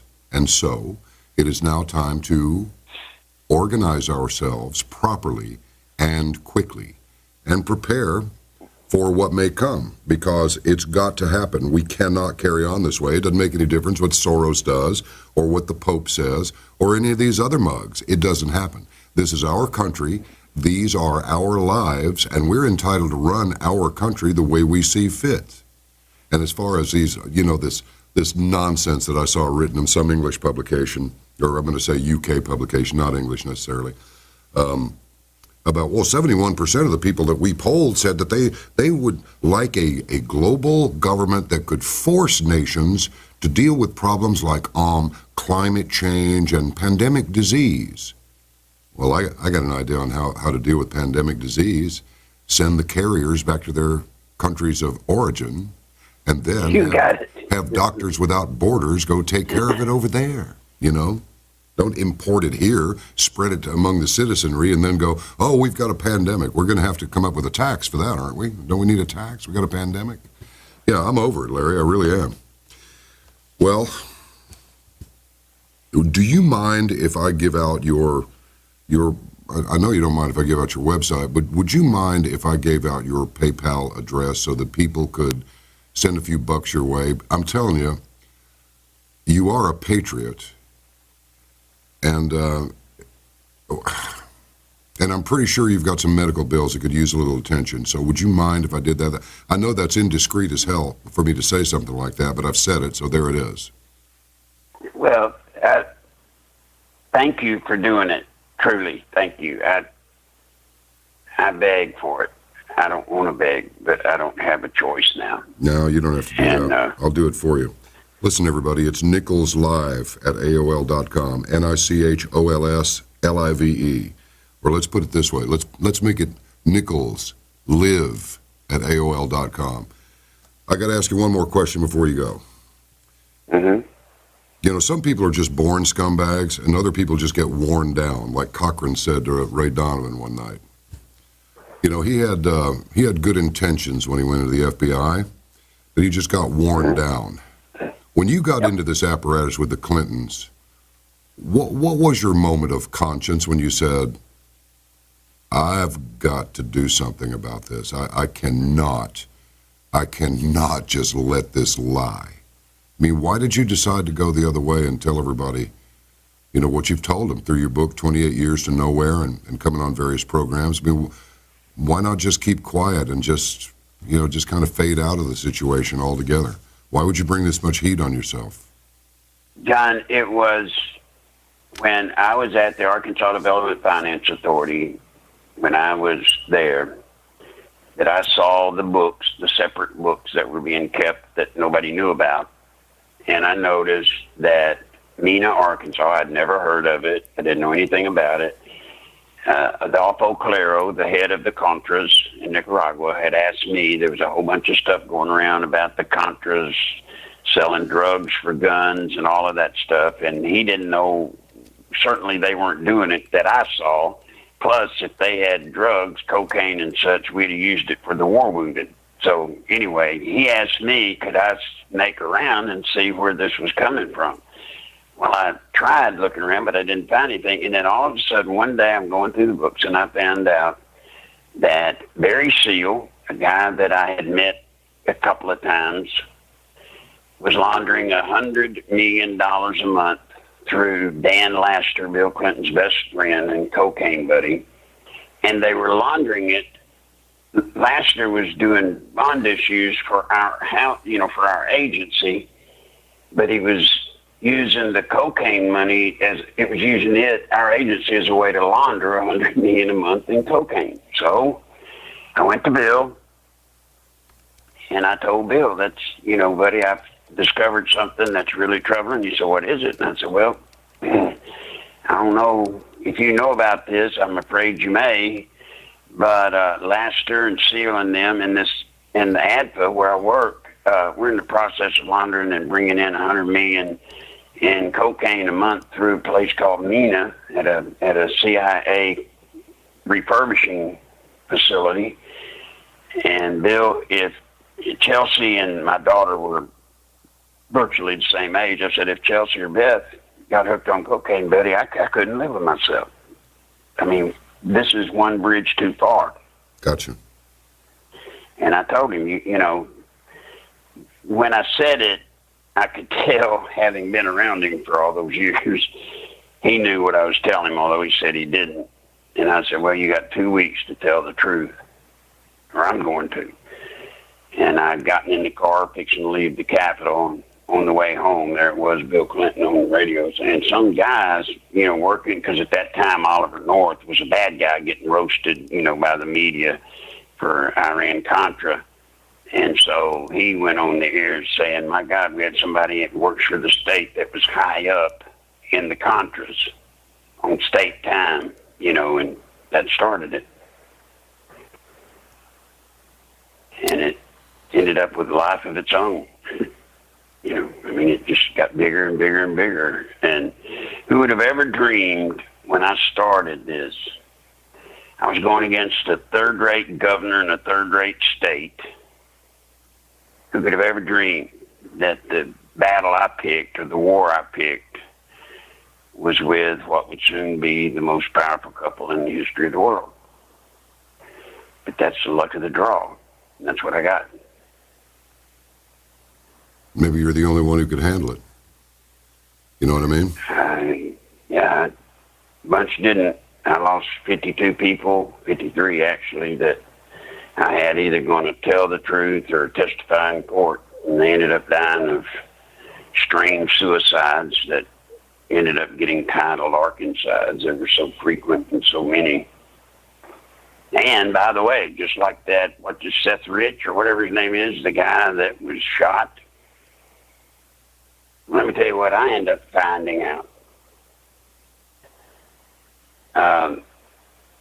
Debbie Wasserman Schultz, I was on Alex Jones 3 weeks ago, and he actually played a clip. He had the clip. Here was Debbie Wasserman Schultz with the chief of police of the Capitol Police.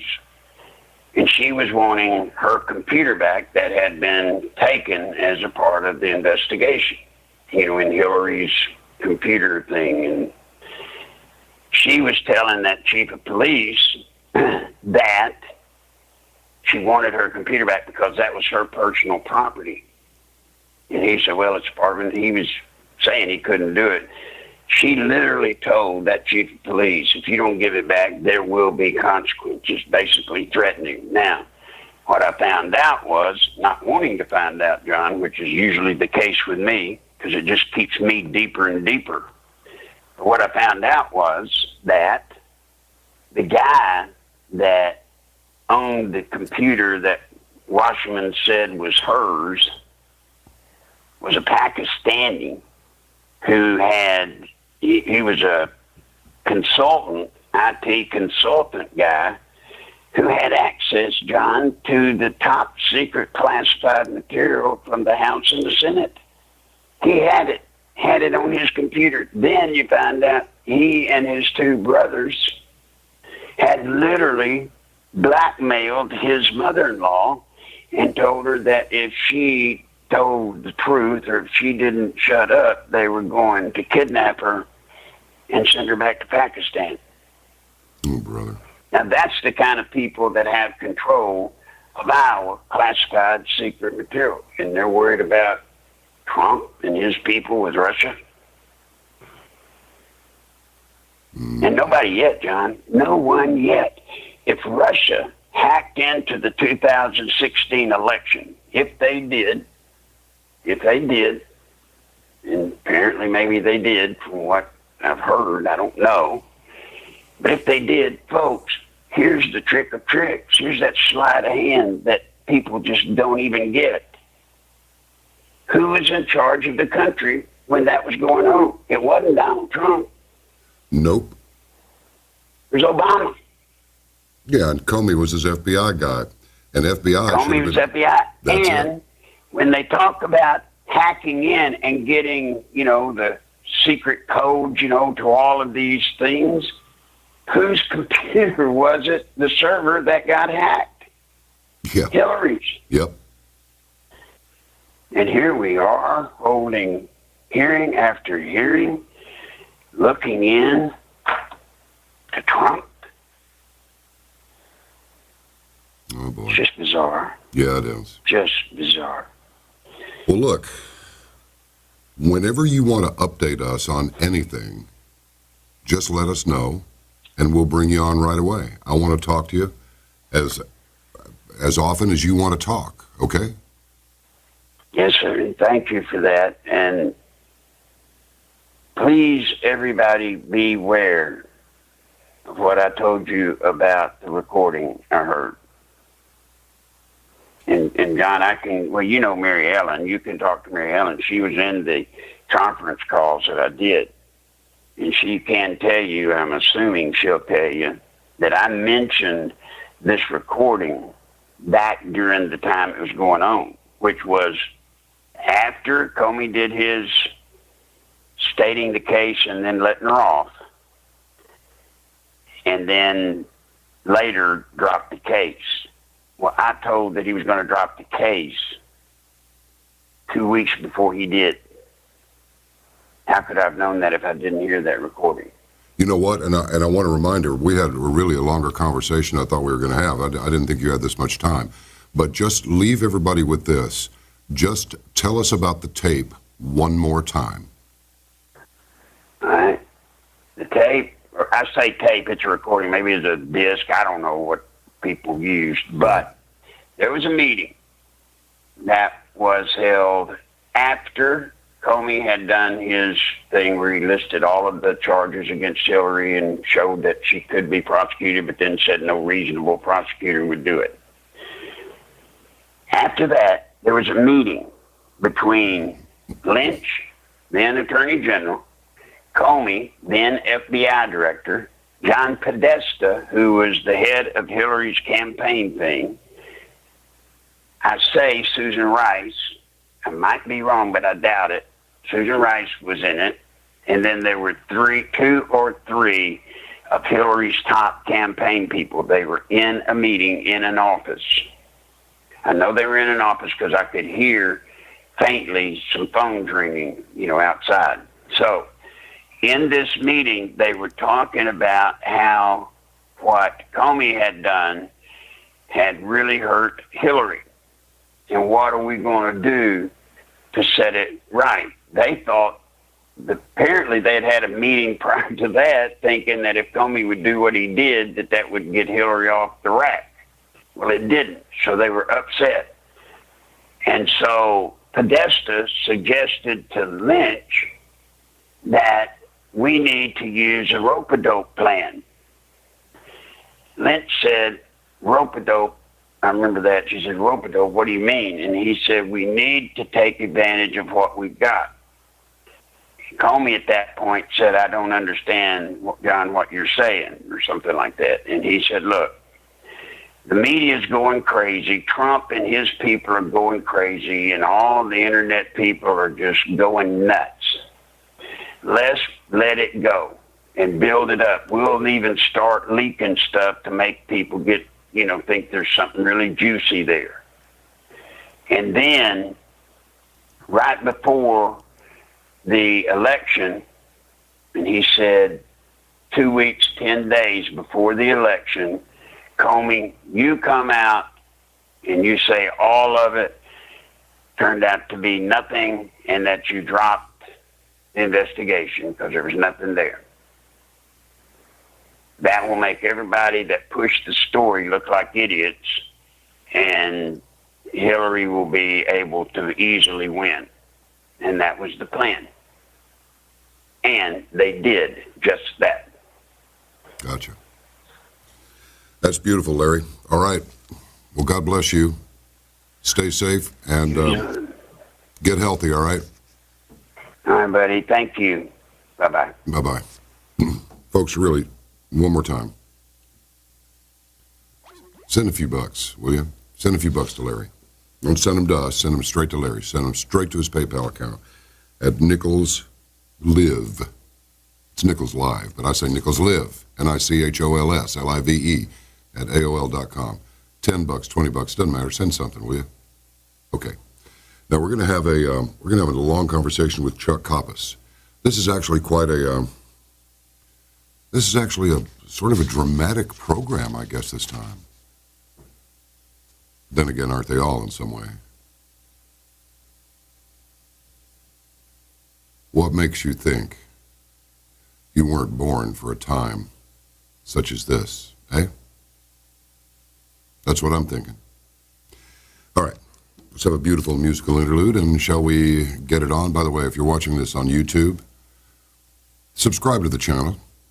It'll help us a little bit, and it'll, it will show the world, the visitors who come to this YouTube channel, how many people support Caravan to Midnight, even by watching YouTube.